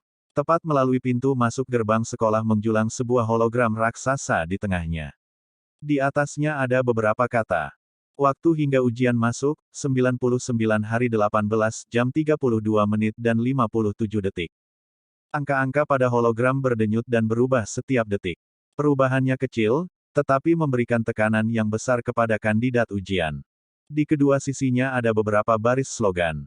Selama belajar belum mencapai titik kematian, seseorang harus mengalahkan belajar sampai mati. Naik 1 poin berarti menghancurkan 1000 orang. Crimson Nimbus Second mendominasi federasi. Bersumpah untuk melewati ujian atau diasingkan. Dapatkan izin masuk ke 9 universitas elit. Menjadi seorang kultivator. Melangkah ke puncak kehidupan. Pawai yang penuh semangat dan penuh semangat bergema di seluruh kampus. Hampir 1000 siswa bergerak seperti air pasang, bergegas menuju lapangan olahraga. Liao juga meningkatkan langkahnya, menyelinap ke dalam gelombang orang. Begitu mereka sampai di lapangan, gelombang orang tersebut terbagi menjadi 3 bagian, berubah menjadi kelompok yang sangat berbeda. Kelompok pertama terdiri dari 40 siswa.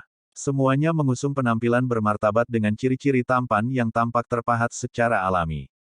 Ini adalah pilihan surga yang sombong dan sombong. Seragam sekolah yang menutupi tubuh mereka terbuat dari sutra surga, dirancang khusus, dan disempurnakan oleh para pembudidaya. Mereka beterbangan tanpa adanya angin, bergerak dari pancaran sinar harta karun. Semua ini berkontribusi memberikan penampilan bela diri yang tidak biasa. Orang-orang ini adalah siswa, kelas penting, masing-masing adalah satu dari 10.000 jenius budidaya. Mereka memiliki kekuatan untuk mengejutkan bibit-bibit 9 universitas elit. Kelompok kedua adalah yang paling banyak jumlahnya, berjumlah sekitar 7 hingga 800 siswa. Pakaian yang mereka kenakan juga dipintal dari sutra surga, namun tidak dirancang khusus, juga tidak mengalami penyempurnaan dari para petani. Mereka tampak membosankan dan biasa-biasa saja, seperti wajah 1000 orang. Mereka adalah siswa, kelas naik, yang sebagian besar terdiri dari anak-anak dari keluarga kaya dan elit kota terapung tombak. Mengenai bakat mereka, kekuatan mereka berasal dari penggunaan banyak sumber daya. Kelompok ketiga terdiri dari sekitar 100 orang. Pakaian mereka adalah seragam sekolah inferior yang ditenun dari bahan biasa. Seragamnya longgar dan usang, besar dan longgar, sehingga memberikan penampilan yang agak ceroboh. Pemilik seragam ini juga tidak mengeluarkan tenaga khusus. Ini adalah kelas umum siswa. Sebagian besar dilahirkan sebagai anak-anak dari keluarga kelas pekerja biasa. Di sekolah menengah swasta, Crimson Nimbus Second, mereka adalah eksistensi seperti ikan campuran. Liao cukup akrab dengan kelas umum, dan menemukan posisinya dalam formasi. Tepat ketika dia hendak berdiri tegak, seseorang menepuk pundaknya. Sebuah suara yang terdengar agak berminyak terdengar, "Iblis kecil, kamu baru saja sampai di sini. Mungkin akan ada orang penting yang datang ke sekolah kita hari ini." Liao tidak perlu menoleh ke belakang untuk mengetahui bahwa ini adalah sahabatnya, Meng Jiang. Mengangkat matanya, dia melihat ke platform utama. Benar saja, dia menemukan ada kepala sekolah, wakil kepala sekolah, dan direktur disiplin di antara orang-orang di atas panggung. Semua orang berpangkat tinggi hadir. Ini sungguh merupakan peristiwa istimewa yang belum pernah terjadi pada pagi hari pada umumnya. Orang penting manakah yang bisa begitu luar biasa? Bahkan Baldi Zhao secara pribadi muncul untuk menyambutnya. Tepatnya, Baldi Zhao adalah kepala sekolah Crimson Nimbus kedua, Zhao Sude. Dia adalah anggota inti yang sangat serius dan serius dari persekutuan Nimbus Merah. Tahap penyempurnaannya adalah tahap seorang kultivator tingkat tinggi. Namun, rumor menyatakan bahwa ketika dia masih muda, dia menderita luka dalam saat berkultivasi di Vien Biswastelen, di barat laut. Sepanjang tahun, dia tetap mengikuti pelatihan tertutup, jarang keluar secara pribadi untuk mengawasi urusan sekolah. Itu Peng Hai. Astaga, itu pisau iblis Peng Hai. Kegembiraan Meng Jiang sudah maksimal. Suaranya benar-benar bergetar. Nama yang satu ini juga menyebabkan detak jantung Li Yao bertambah cepat dalam sekejap. Vien Blade Peng Hai adalah legenda alumni terbesar Crimson Nimbus Second dalam beberapa ratus tahun. Dia lahir di daerah kumuh. Sejak kecil, dia telah menunjukkan bakat yang mempesona dalam berkultivasi. Ketika dia berusia 11 tahun, dia direkrut secara khusus oleh Crimson Nimbus Second. Pada usia 12 tahun, kecerdasan aktualisasi roh miliknya mencapai 100% dan dia terbangun pada akar roh dengan kualitas tertinggi, melangkah ke jalan kultivasi. Pada usia 13 tahun, ia diterima di 9 universitas elit, lembaga perang terpencil. Pada saat dia lulus pada usia 15 tahun, dia telah memasuki peringkat 10 tahap penyempurnaan, menjadi bintang harapan federasi. Sejak masa kerjanya di lembaga perang terpencil, dia menolak tawaran gaji tinggi dari lebih dari selusin sekte penggarap, dengan tegas memutuskan untuk bergabung dengan tentara federal. Di Vien Biswastelen, dia bertarung melawan jutaan monster iblis untuk mempertahankan pemuda dan darah federasi, menciptakan segunung mayat dan lautan darah dari monster iblis, mengumpulkan nama yang ganas dan mengesankan, Vien Blade. Akhirnya pada usia 22 tahun, ia menjadi kultivator termuda di federasi yang mencapai tahap foundation. Setelah pensiun dari militer, Peng Hai kembali ke kampung halamannya. Dengan bonus pendaftaran yang sangat besar sebagai syaratnya, dia bergabung dengan Guild Nimbus Merah. Dalam waktu 3 tahun yang singkat, dia telah menjadi manajer bisnis departemen baru, Crimson Nimbus Transporter Group, dari Crimson Nimbus Guild, yang bertanggung jawab untuk menciptakan rute transportasi baru di daerah berbahaya di mana binatang buas merajalela.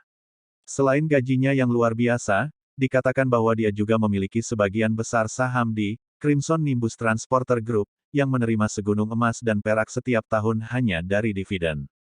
Apakah kamu mendengar rumornya? Peng Hai baru saja berada di perbatasan Pantai Putih Perak. Dia membeli sebuah villa tepi laut yang tak tertandingi. Konon nilainya 70 hingga 80 juta. Wartawan tabloid mengatakan dia sering membawa puluhan wanita kembali ke vilanya untuk pesta terbuka. Meng Jiang meneteskan air liur saat dia berbicara, tidak mampu menyembunyikan pikirannya yang cemburu dan iri. Dari seorang anak miskin di daerah kumuh hingga menjadi manajer tingkat atas sebuah faksi yang hebat. Memiliki kekayaan bersih lebih dari 100 juta, mobil dan keindahan eksotis, dan rumah besar di tepi pantai, ini hanyalah impian semua anak kumuh. Li Yao dan Meng Jiang juga tidak terkecuali. Mereka semua ingin menjadi Peng Hai berikutnya. Dia di sini. Jam tangan Li Yao bergetar pelan, menandakan ada sesuatu yang datang dengan kecepatan tinggi di udara. Dia mengangkat matanya untuk melihat ke arah ufuk timur. Aliran petir hitam melintas, kecepatannya sangat cepat. Sedetik yang lalu, itu sudah di cakrawala. Dengan satu skill blink, ia sudah melayang diam-diam di langit di atas lapangan. Itu adalah pesawat ulang-alik hitam. Badan pesawat ulang-alik terbang ini ramping dan sempit seperti setetes air yang terbentang. Panjangnya hampir 2 kali lipat panjang pesawat ulang-alik pada umumnya. Bagian luarnya sangat jernih dan tidak ada jahitan atau paku keling yang terlihat, itu kualitas tertinggi. Sulit untuk mengetahui dari luar jenis perangkat sihir ofensif apa yang dilengkapi dengan pesawat ulang-alik ini.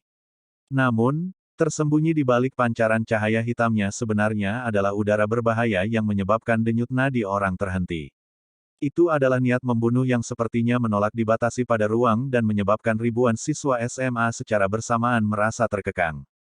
Itu adalah burung mistik pesawat ulang-alik pertempuran. Pesawat ulang-alik militer tercanggih milik Federasi. Kekuatan pertarungannya mungkin lebih besar daripada kekuatan kultivator tahap Foundation Puncak. Saat mengemudikan, Battle Shuttle Mystic Bird, bahkan VNB Swastelen dapat dilintasi tanpa hambatan, tanpa hambatan. Liao berseru dengan liar dari dalam hatinya. Karena Liao adalah seorang fanatik artefak, sudah jelas bahwa burung mistik pesawat ulang-alik tempur menimbulkan kekaguman yang besar, lebih dari itu terhadap Peng Hai sendiri. Lebih penting lagi, dia tahu bahwa konfigurasi paling sederhana dari Battle Shuttle Mystic Bird akan mencapai harga pasar hampir 100 juta. Bahkan keluarga kaya dan berkuasa pun sama sekali tidak mampu membelinya. 1 detik berlalu. Perut ribuan siswa mengendur. Mereka dapat melanjutkan nafas mereka. Battle Shuttle Mystic Bird yang dulunya berada di udara telah menghilang dari pandangan. Yang tertinggal hanya sepasang murid, gelap gulita sampai ke jurang. Masih ada pancaran cahaya di dalam diri mereka. Sesekali, mereka terbang ke sana kemari, mengingatkan pada kilat, seperti pedang iblis. Siapapun yang dijangkau pandangannya akan terpengaruh. Bahkan kepala sekolah kedua Zhao Sude dan direktur disiplin yang biasanya jahat tidak mampu menahannya, dan berjalan sedikit ke samping. Mereka tidak berani menatap matanya. Penggarap benar-benar kaya. Mereka sungguh menakjubkan. Mereka benar-benar mendominasi. Liao bergumam sambil menelan ludah. Rumor mengatakan bahwa sekolah secara khusus mengundang Peng Hai kembali untuk melatih siswa, kelas penting. Setan kecil, hei, tahukah kamu bahwa Nimbus Merah kedua kita adalah sekolah yang terkenal selama 1 abad, tetapi nilai ujian selama beberapa tahun terakhir tidak terlalu luar biasa. Tidak banyak mahasiswa yang diterima di 9 universitas elit. Oleh karena itu, reputasi persekutuan Nimbus Merah belum begitu populer, jadi kali ini, mereka secara khusus mengundang Peng Hai untuk kembali melakukan pelatihan khusus dengan harapan dapat membalikkan kemerosotan kekayaan ini dan sekali lagi melahirkan kejayaan. Suara Meng Jiang dipenuhi rasa cemburu. Lagi pula, hanya siswa kelas penting yang cukup beruntung bisa menikmati pengajaran pribadi oleh Vian Blade Peng Hai. Tidak ada peluang bagi mereka, kelas biasa, yang terdiri dari kaum muda miskin. Liao mendengar berita itu dan dia juga menghela nafas dalam hati.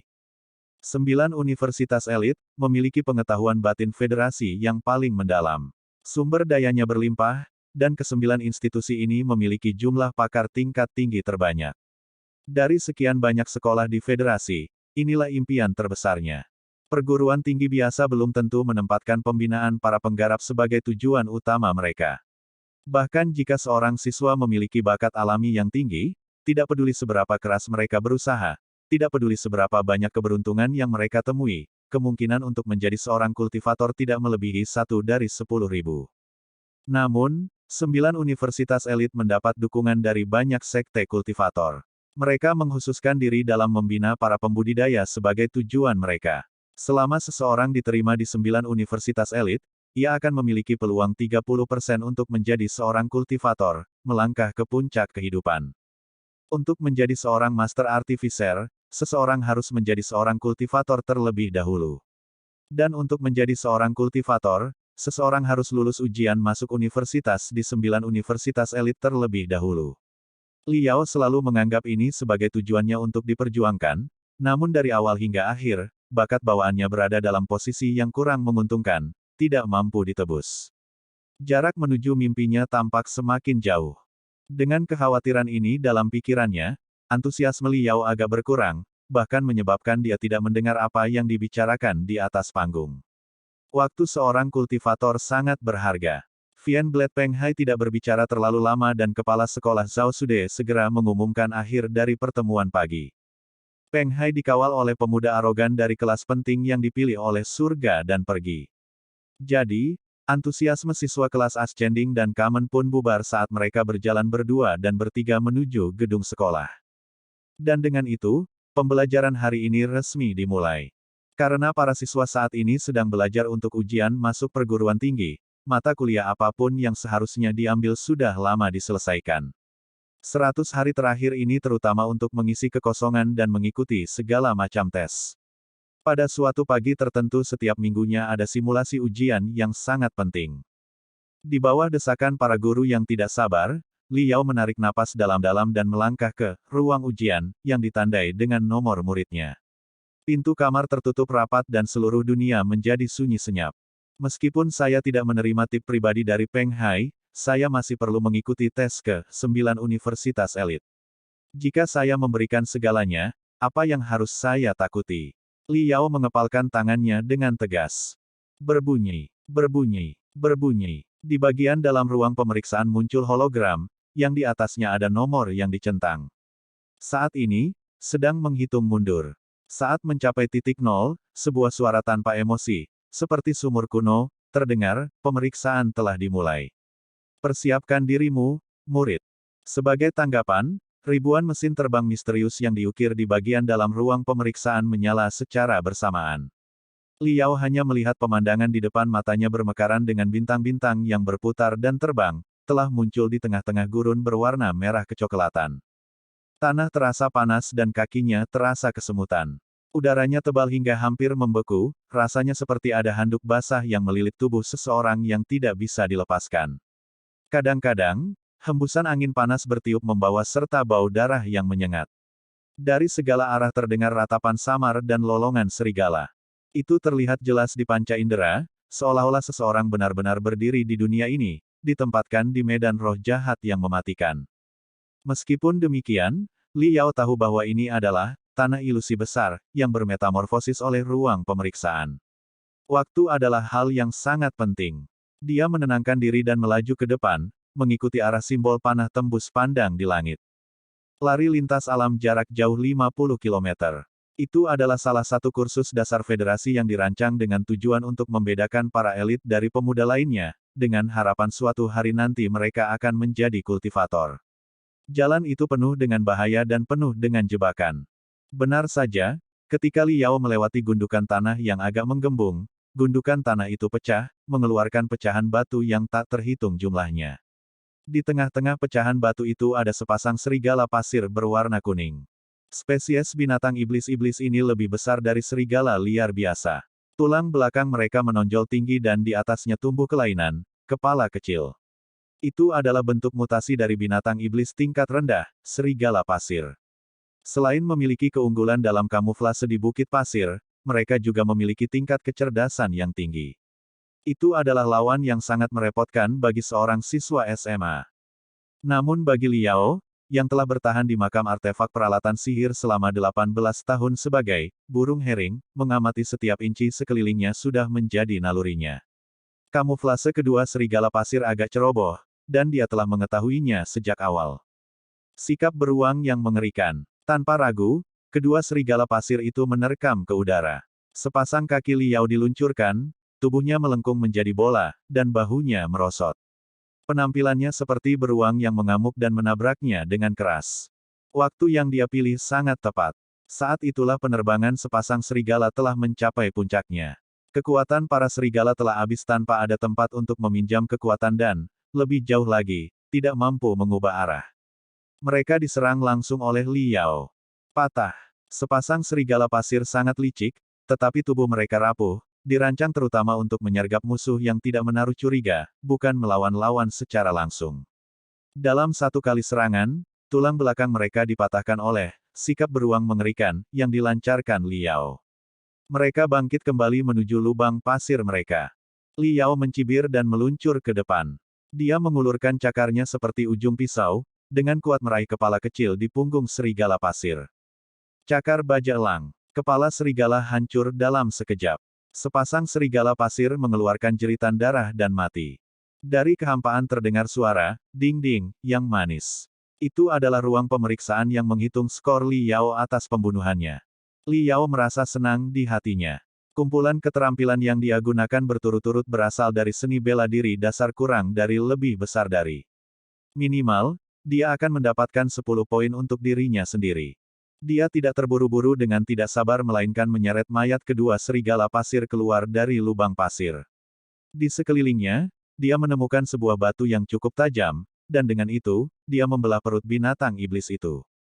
Tak lama kemudian, 4 tulang rusuk itu diasah menjadi 4 bilah tulang, dan dengan susah payah, kulit serigala itu dijahit ke dalam karung air yang kemudian diisi darah serigala. Sekarung darah serigala bisa menyelamatkan nyawa seseorang di gurun yang panas terik ini. Setelah mengatur ulang, beristirahat, menyusun strategi, dan mempersenjatai dirinya sepenuhnya, Li Yao terus bergerak maju. Bahkan tidak sampai 1 jam kemudian, dia sudah menanggung krisis hitam, membunuh 4 Demon Fiend Beast tingkat rendah. Meski ujian baru saja dimulai, ini hanyalah pemanasan. Putaran berikutnya adalah putaran yang menyebabkan setiap peserta tes federasi mengalami begitu banyak rasa sakit hingga mereka berharap mati. Di tengah-tengah langit, karakter mesin terbang hijau menghujani seperti badai yang sangat deras, membentuk sebuah kuis. Xiao Ming adalah seorang kultivator tahap penyempurnaan. Tubuhnya telah membentuk esensi energi spiritual senilai 52.500 kristal. Suatu ketika dia sedang berkultivasi, dia secara tidak sengaja terkena serangga pemakan hati yang aneh. Setiap detik, 48 kristal esensi energi spiritual ditelan. Tuan Xiaoming mengetahui kondisinya 1 menit 13 detik kemudian. Untuk menyelamatkannya, dia memasukkan 55 kristal energi jiwa spiritual per detik ke dalam tubuhnya. Selain itu, setelah 2 menit, dia meningkatkan kecepatannya menjadi 59 kristal energi jiwa spiritual per detik. Pertanyaan. Pertama, berapa lama waktu yang dibutuhkan Xiaoming untuk mengembalikan esensi energi spiritualnya ke tingkat semula? Kedua, tolong rangkum metode untuk menyempurnakan serangga pemakan hati. Berikan juga langkah-langkah untuk mengobati gejala setelah terserang penyakit pemakan jantung. 3. Tolong sebutkan guild sekte mana yang pertama kali berhasil menyempurnakan serangga pemakan hati. Sebutkan setidaknya 5 pemimpin utama dari serikat sekte ini. Selanjutnya, uraikan akar penyebab kehancuran sekte ini. Li Yao dengan ringan menamparkan pipinya. Dia tidak pernah menyangka akan muncul pertanyaan komprehensif, yang sangat menyusahkan, yang memadukan matematika, sejarah, dan kedokteran. Pengetahuan tentang studi medis Warzone dan berbagai mata pelajaran lainnya diperlukan. Simulasi ujian, ini layak disebut sebagai simulasi lengkap. Perhatiannya penuh dan tanpa mengganggu suasana, dia merenung dalam-dalam dan hati-hati. Di dalam benaknya muncul pengetahuan yang tak terhitung jumlahnya yang diperoleh dari masa-masa tenang. Li Yao memusatkan perhatiannya dan merespons dengan kecepatan kilat. Dia mengatasi satu demi satu pertanyaan. Dengan kecepatan tinggi, jawaban berwarna biru muda muncul di bawah masalah hijau saat dia berbicara secara telepati. Jawabannya sudah selesai, ke pertanyaan berikutnya. Seorang kultivator di jalur yang benar dari persekutuan Gunung Roh, menginjakkan kakinya ke pedang terbang. Ia terbang dari timur menuju jurang dengan kecepatan 247 meter per detik. Dan seorang kultivator lain di jalur bejat, benteng pembunuhan darah, menginjakkan kakinya ke awan hitam. Ia terbang dari barat ke arah berlawanan dengan kecepatan 239 meter per detik. Saat ini kedua orang tersebut terpisah jarak 122,5 km. Pertanyaannya, berapa lama lagi mereka akan bertemu? Seandainya budidaya keduanya setara dan mereka menggunakan teknik dasar dan artefak yang setara dari berbagai sekte mereka. Harap hubungkan karakteristik sekte Gunung Roh dengan benteng pembunuhan darah dan simpulkan jalannya pertempuran antara keduanya, setidaknya simpulkan 7 pertukaran. Jumlah kata tidak boleh melebihi 500. Masalah ini jelas jauh lebih sederhana dibandingkan sebelumnya. Tapi tepat ketika Li Yao hendak menjawab masalahnya, bau menyengat dari binatang iblis-iblis menyebar dari depan. Raungan yang tidak sabar dan terdengar pelan terdengar semakin dekat. Di tengah teror ini, dia menghitung, menjawab pertanyaan itu. Stamina peserta tes, keterampilan bela diri, kemauan keras, kemampuan berhitung, dan kekuatan berpikir cepat diuji. Semua kemampuan tersebut disinergikan menjadi individu yang melampaui orang biasa. Hanya dengan cara itulah seseorang dapat membedakan dirinya dalam ujian masuk Universitas Federasi, dan melangkah ke jalan para kultivator. Sepasang tangan Li Yao menyilang saat dia mengeluarkan 2 bilah tulang putih yang mengerikan. Dia menjilat bibirnya dan menyambut bagian depannya saat pikiran yang tak terhitung jumlahnya mendidih tanpa henti di otaknya, menghitung dengan kecepatan tinggi. Ada keheningan mutlak di kampus besar itu. Setiap ruang kelas dilengkapi dengan 90 unit ruang ujian. Di negeri ilusi besar, setiap siswa tahun ketiga dengan panik berjuang, membuang kepala binatang iblis dan soal ujian. Tak dapat dipahami oleh para peserta tes. Lebih dari 4 jam telah berlalu di negeri ilusi besar. Pemeriksaan sedang menuju kesimpulan. Seluruh tubuh Li Yao dipenuhi 70 hingga 80 potongan berbagai ukuran. Beberapa daerah telah mengalami kekeringan. Yang lebih memprihatinkan adalah perutnya, yang telah tertusuk oleh taring binatang iblis-iblis. Dia tidak berani mencabutnya. Bilah tulang yang dia pegang di tangannya praktis digiling menjadi tongkat. Hanya sepasang mata bulan kristalnya yang cerah yang tetap tidak terputus. Mereka mempertahankan kejernihannya, hampir tidak menyembunyikan pancaran cahaya yang memancar. Ini seharusnya menjadi masalah terakhir. Pada saat ini, fluoresensi karakter rune berpola 8 muncul di langit, berkilau dengan sinar cahaya kemasan. Liao mengandalkan pengalamannya dalam mengerjakan tes untuk membuat keputusan.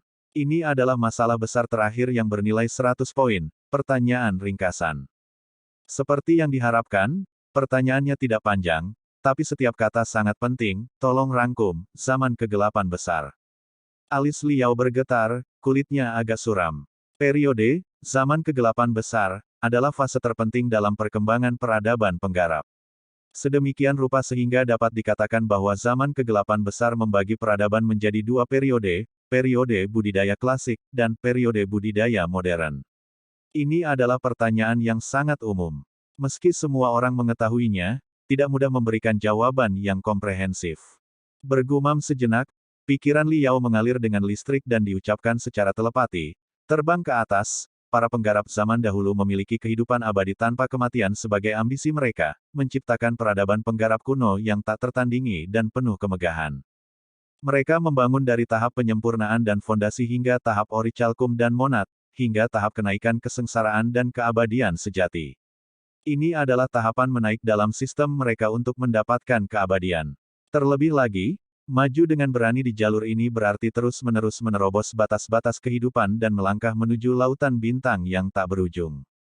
Ketika peradaban penggarap kuno berada pada puncaknya, 1000 dunia besar didirikan satu demi satu oleh para penggarap kuno. Mereka membangun formasi transmisi kuno untuk melintasi lautan bintang yang tak ada habisnya, memungkinkan perjalanan sesuka hati antara bintang dan dunia. Mereka telah mencapai tingkat di mana mereka mulai menjelajahi misteri utama waktu. Dengan evolusi berkelanjutan dari peradaban penggarap kuno, para penggarap kuno menjadi semakin kuat, masa hidup mereka semakin lama, dan jumlah sumber daya yang mereka rebut semakin besar. Ketika peradaban penggarap kuno berada pada tahap awal, hanya ada beberapa ratus penggarap tahap orichalcum dan lusinan penggarap tahap monad di 3000 dunia. Iblis-iblis lama yang dipuja, dan raja sejati yang meningkat kesengsaraan, belum pernah terdengar sebelumnya. Di lusinan dunia, hanya satu yang mungkin muncul setelah ribuan tahun. Mereka adalah eksistensi yang jumlahnya sedikit dan jarang. Tetapi ketika peradaban penggarap kuno mencapai tahap selanjutnya, jumlah penggarap tingkat tinggi meledak secara besar-besaran, mengalihkan faktor demi faktor seperti deret geometri. Pada masa ini, ada pepatah, monad berjumlah banyak seperti anjing dan kaum apoteos senang berjalan-jalan dengan mereka. Jadi, ada banyak pembudidaya tingkat tinggi, semuanya membutuhkan sumber daya dalam jumlah besar untuk mengolahnya. Selain itu, semakin banyak kultivator yang mencapai tahap kedua dari belakang menuju keabadian. Keinginan mereka terhadap sumber daya juga mencapai batas yang tak ada habisnya. Pada awalnya, keserakahan para kultivator tingkat tinggi bisa dipuaskan melalui eksploitasi sumber daya di Greater Thousand Worlds. Namun setelah merusak sumber daya selama ribuan tahun, setelah menemukan hampir 5000 dunia dan menghabiskan 1 milenium penuh, peradaban penggarap kuno tidak menemukan satu pun keberadaan baru dari 1000 dunia besar. Dunia ini terbatas, tetapi tuntutan para penggarap tidak terbatas. Orang dahulu menghabiskan 1 milenium untuk memahami kebenaran ini. Tentu saja, perang saudara terjadi ketika para petani saling memperebutkan sumber daya alam. Perang saudara selama 3000 tahun melanda seluruh 1000 dunia besar. Penggarap kuno yang bisa memunculkan sihir yang mendalam dan mengubah alam terlibat dalam pembantaian di setiap bintang. Planet-planet terbakar dan formasi transmisi kuno hancur. Kapal perang kristal meledak satu demi satu, dan para pembudidaya tingkat tinggi yang mengaku abadi jatuh satu persatu. Perampas orichalcum, dan iblis monad tua, bagaikan manusia fana yang pernah mereka perlakukan seperti semut, berubah menjadi umpan meriam yang tidak berharga. Mereka hancur menjadi abu dan asap yang berserakan akibat serangan yang cukup untuk menyebabkan kehancuran planet. Petik 2. Lebih dari 70% Greater Thousand Worlds dihancurkan pada tahap-tahap akhir perang saudara, dan tak terhitung banyaknya Greater Thousand Worlds yang koneksinya terputus dari Master World.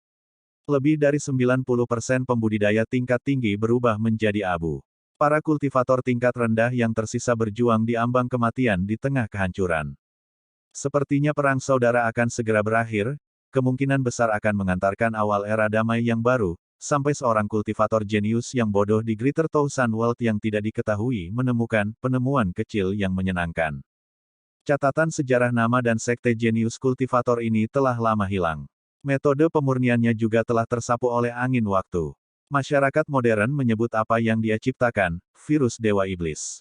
Mungkin proses pemikirannya sangat sederhana, karena jumlah prajuritnya tidak cukup, mengapa tidak menciptakan sesuatu yang dapat meningkatkan kemampuan tempur para makhluk roh untuk menggantikan para penggarap di medan perang, lagi pula, tampaknya jumlah roh tidak ada habisnya, binatang buas. Dia berhasil. Binatang buas yang dikatalisasi oleh virus Fiengat, binatang roh yang tak terhitung jumlahnya yang dulunya jinak, diubah menjadi mesin pembantaian yang mengerikan, menjadi mesin perang yang dikenal sebagai binatang buas Vien. Mereka tidak lelah. Mereka tidak goyah. Mereka tampaknya tidak akan pernah mati. Dalam 10 tahun yang singkat, kultivator jenius ini mengandalkan pasukan Vien Bis untuk menyatukan dunia 1000 besarnya. Pasukan Vien Bis miliknya berjumlah 100 juta orang.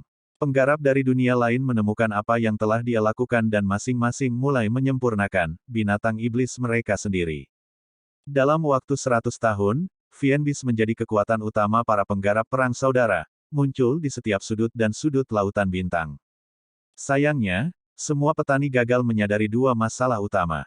Yang pertama, virus dewa iblis memiliki kemampuan mereplikasi diri yang sangat kuat dan sangat menular.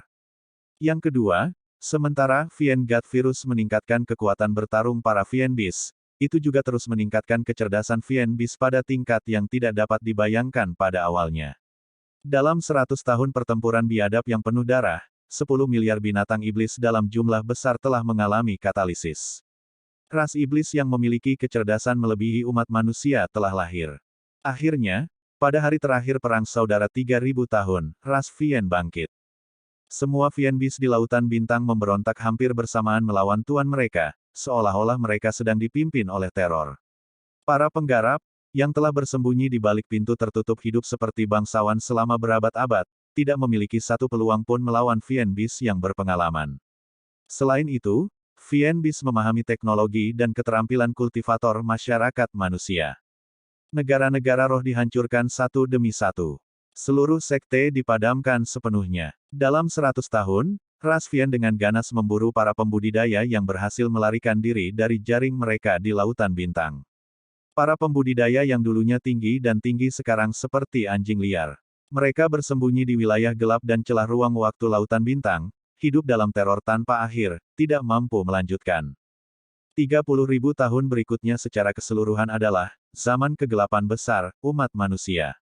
Dalam kegelapan yang tak terbatas ini, ras Vien mendirikan dinasti binatang Vien yang dahsyat dan seluruh umat manusia menjadi budak rendahan. Mereka kehilangan martabatnya, mereka kehilangan harga diri, dan mereka kehilangan apa yang paling berharga, hak untuk bercocok tanam. Itu berlangsung selama 3 milenium 30.000 tahun, seluruhnya 3 milenium 30.000 tahun. Masa lalu berkilau dengan kemuliaan di mana peradaban penggarap kuno menguasai lautan bintang yang tak terbatas. Namun, itu seperti istana pasir, dihancurkan oleh amukan ombak, tanpa jejak tertinggal. Keturunan para penggarap tingkat tinggi di masa lalu, yang memiliki kehidupan abadi yang abadi, hanya dapat mengandalkan metode reproduksi primitif yang paling kuat, bereproduksi dalam jumlah besar, berjuang untuk memastikan pelestarian ras mereka. Zaman kegelapan besar berakhir hanya setelah berlalunya 30.000 tahun karena perebutan kekuasaan internal dalam ras Vien. Mereka terus-menerus memiliki pandangan yang bertentangan yang memecah belah masyarakat mereka. Baru pada saat itulah umat manusia dapat mengambil sedikit peluang. Penggarap meluncurkan 3 revolusi penggarap, dari bayang-bayang di bawah upaya tanpa henti dari para jenius penggarap yang tak terhitung jumlahnya. Mereka mendirikan sistem peradaban penggarap modern, yang sama sekali berbeda dari sistem peradaban penggarap kuno. Hanya dengan begitu mereka dapat berjalan lagi di jalan kultivasi yang bergelombang, menghidupkan kembali jalan kejayaan ini.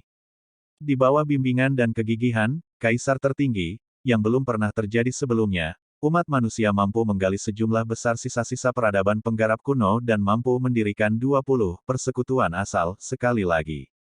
Pertempuran penuh darah selama 1000 tahun berlalu dan manusia mencapai kemakmuran. Umat manusia sekali lagi menjadi penguasa lautan bintang yang tak berujung, peradaban penggarap modern telah mencapai penangguhan hukuman yang cemerlang dan berkembang dari pemusnahan. 10.000 tahun telah berlalu sejak berakhirnya zaman kegelapan besar. Dan 40.000 tahun telah berlalu sejak runtuhnya peradaban penggarap kuno. Saat ini adalah zaman terbaik dalam sejarah budidaya, ini adalah tahun 40.000 era budidaya glamor yang tak ada habisnya. Sementara Liao merenungkan bagian terakhir, hitungan mundur telah muncul di langit, menunjukkan bahwa ujian akan segera berakhir, sehingga dia tidak punya pilihan selain meninggalkan pemikirannya untuk terus menjelaskan tentang kehidupan, kaisar tertinggi. Dia mengucapkan beberapa kalimat faktual tanpa banyak berpikir, mengakhiri kalimatnya dengan terburu-buru. Hampir seketika kata terakhir muncul di benaknya, seluruh dunia runtuh dengan ledakan keras dan hancur berkeping-keping seperti kupu-kupu. Liao terlempar dengan kekuatan yang luar biasa, penglihatannya berkembang, dan kesadarannya kembali ke ruang kelas. BZZZZ. Ruang ujian yang sudah ketinggalan zaman dibuka perlahan, memungkinkan Liao melangkah keluar. Dia menggelengkan kepalanya mencoba untuk menghilangkan sakit kepala yang samar, efek samping dari membebani pikiran secara berlebihan setelah tinggal terlalu lama di tanah ilusi besar. Brengsek, kepalaku sakit sekali. Satu-satunya siswa yang masih menggunakan perangkat sampah semacam ini adalah kami di kelas Mishmas. Semua siswa kelas penting dan kelas menaiki ruang ujian rohnya ditukar dengan generasi terbaru.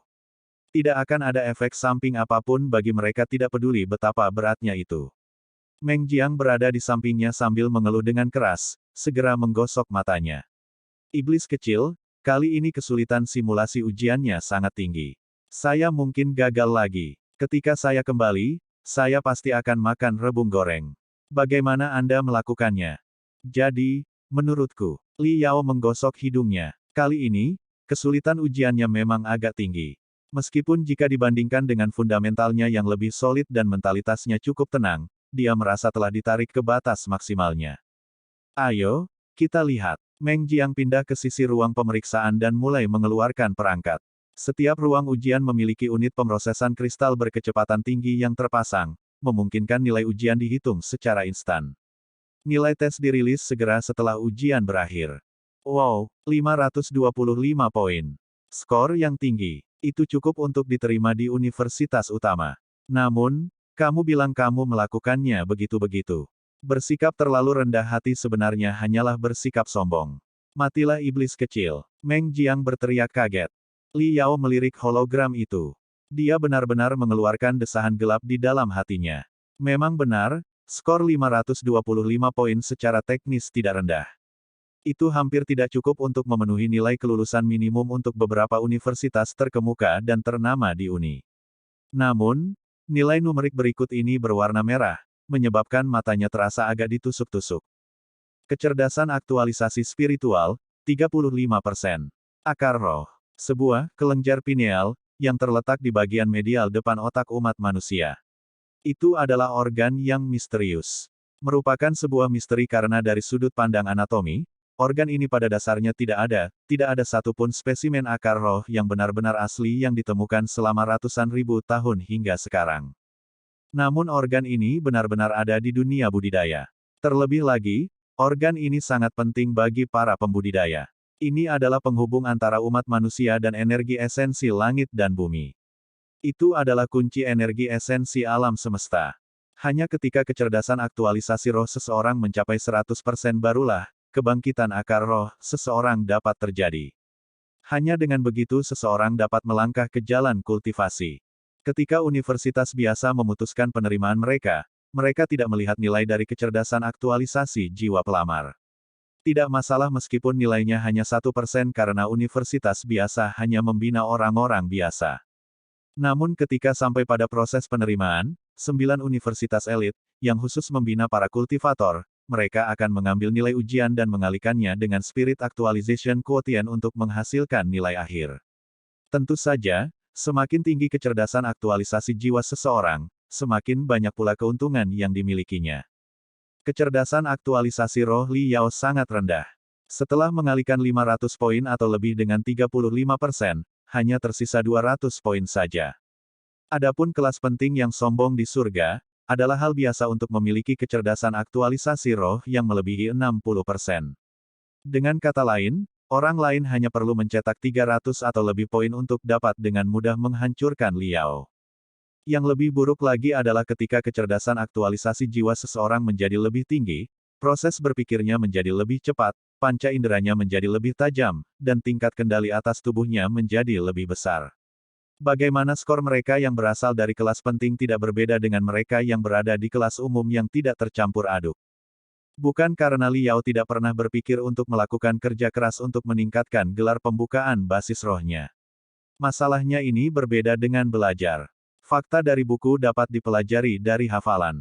Kemampuan fisik dan keterampilan bela diri dapat dilatih dan dikembangkan secara gila-gilaan. Namun, tingkat pembukaan basis semangat seseorang benar-benar membutuhkan seseorang untuk mengandalkan banyak sumber daya alam untuk meningkat. Ambillah contoh dari kelas penting yang sombong dan sombong. Setiap hari, mereka mengonsumsi segala macam materi surgawi, harta duniawi, dan ramuan penguat. Mereka membeli pelatih kecerdasan aktualisasi, khusus untuk digunakan di rumah atau mereka pergi ke toko budidaya bawah tanah untuk pelatihan khusus. Jumlah uang yang mereka habiskan untuk membuka pangkalan roh setiap bulan bervariasi dari kurang dari beberapa puluh ribu hingga lebih dari puluhan miliar. Hanya dengan menghancurkan segunung emas dan perak mereka dapat meningkatkan hasil bagi aktualisasi mereka sebesar 1%. Adapun Li Yao, dia memulung sisa-sisa dari makam artefak. Hasil maksimal yang dia hasilkan adalah 10.000 sebulan.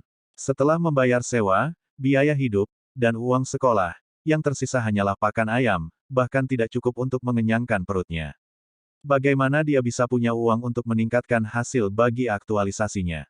Ringkasnya dalam satu kalimat dia miskin sekali. Tepat ketika hatinya diliputi kekhawatiran, dia mendengar Meng Jian melolong seperti babi yang disembelih. Sial. Dua orang mendapat 691 poin. Itu si Jiaxue dan Helian Lai, dua bajingan itu. Keduanya kembali imbang untuk posisi pertama dalam simulasi ujian kali ini. Kali ini, seluruh siswa kelas 3 mengikuti simulasi ujian secara bersamaan. Di depan kelas ada proyektor hologram. Nama dan informasi dari 10 siswa terbaik di seluruh sekolah terlihat secepat kilat. Yang pertama adalah seorang gadis cantik yang sedingin dan murni seperti salju dan seorang remaja jangkung dengan tatapan mengintimidasi dan penampilan heroik yang berkembang. Skor mereka tidak terlalu mengejutkan Li Yao. Namun kecerdasan aktualisasi roh yang mengikutinya menyebabkan api kecemburuan muncul di matanya. Si Jiaxue, hasil bagi aktualisasi 71%, Helian Lai, hasil bagi aktualisasi 72%. Meng Jian masih berteriak, tes, mereka benar-benar layak menjadi bintang Crimson Nimbus Second. Keindahan sekolah dan sekolah Adonis. Para elit dari selusin elit teratas dari kelas penting. Ayo lihat kedua bajingan ini. Tidak hanya laki-lakinya yang tampan dan perempuan yang cantik, tetapi mereka juga berasal dari keluarga kaya dan berkuasa. Rumornya, beberapa pembudidaya telah muncul dalam garis keluarga mereka. Nilai mereka bagus dan kecerdasan aktualisasi mereka juga tinggi. Itu adalah senjata rahasia sekolah kami untuk menyerang ujian masuk. Semua orang mengatakan bahwa mereka akan mudah untuk masuk ke 9 universitas elit. Sekolah secara khusus meminta Vian Blade Peng Hai untuk memberi mereka pelatihan khusus. Ini juga mempunyai arti lain. Pihak sekolah berharap bahwa mereka mampu menembus nilai tertinggi dalam ujian masuk universitas di kota Tombak Terapung. Setidaknya menembus 10 besar di kota. Berbicara dan berbicara, Meng Jian menghela nafas berlebihan. Aduh, barang pada akhirnya akan dibuang, orang pada akhirnya akan mati.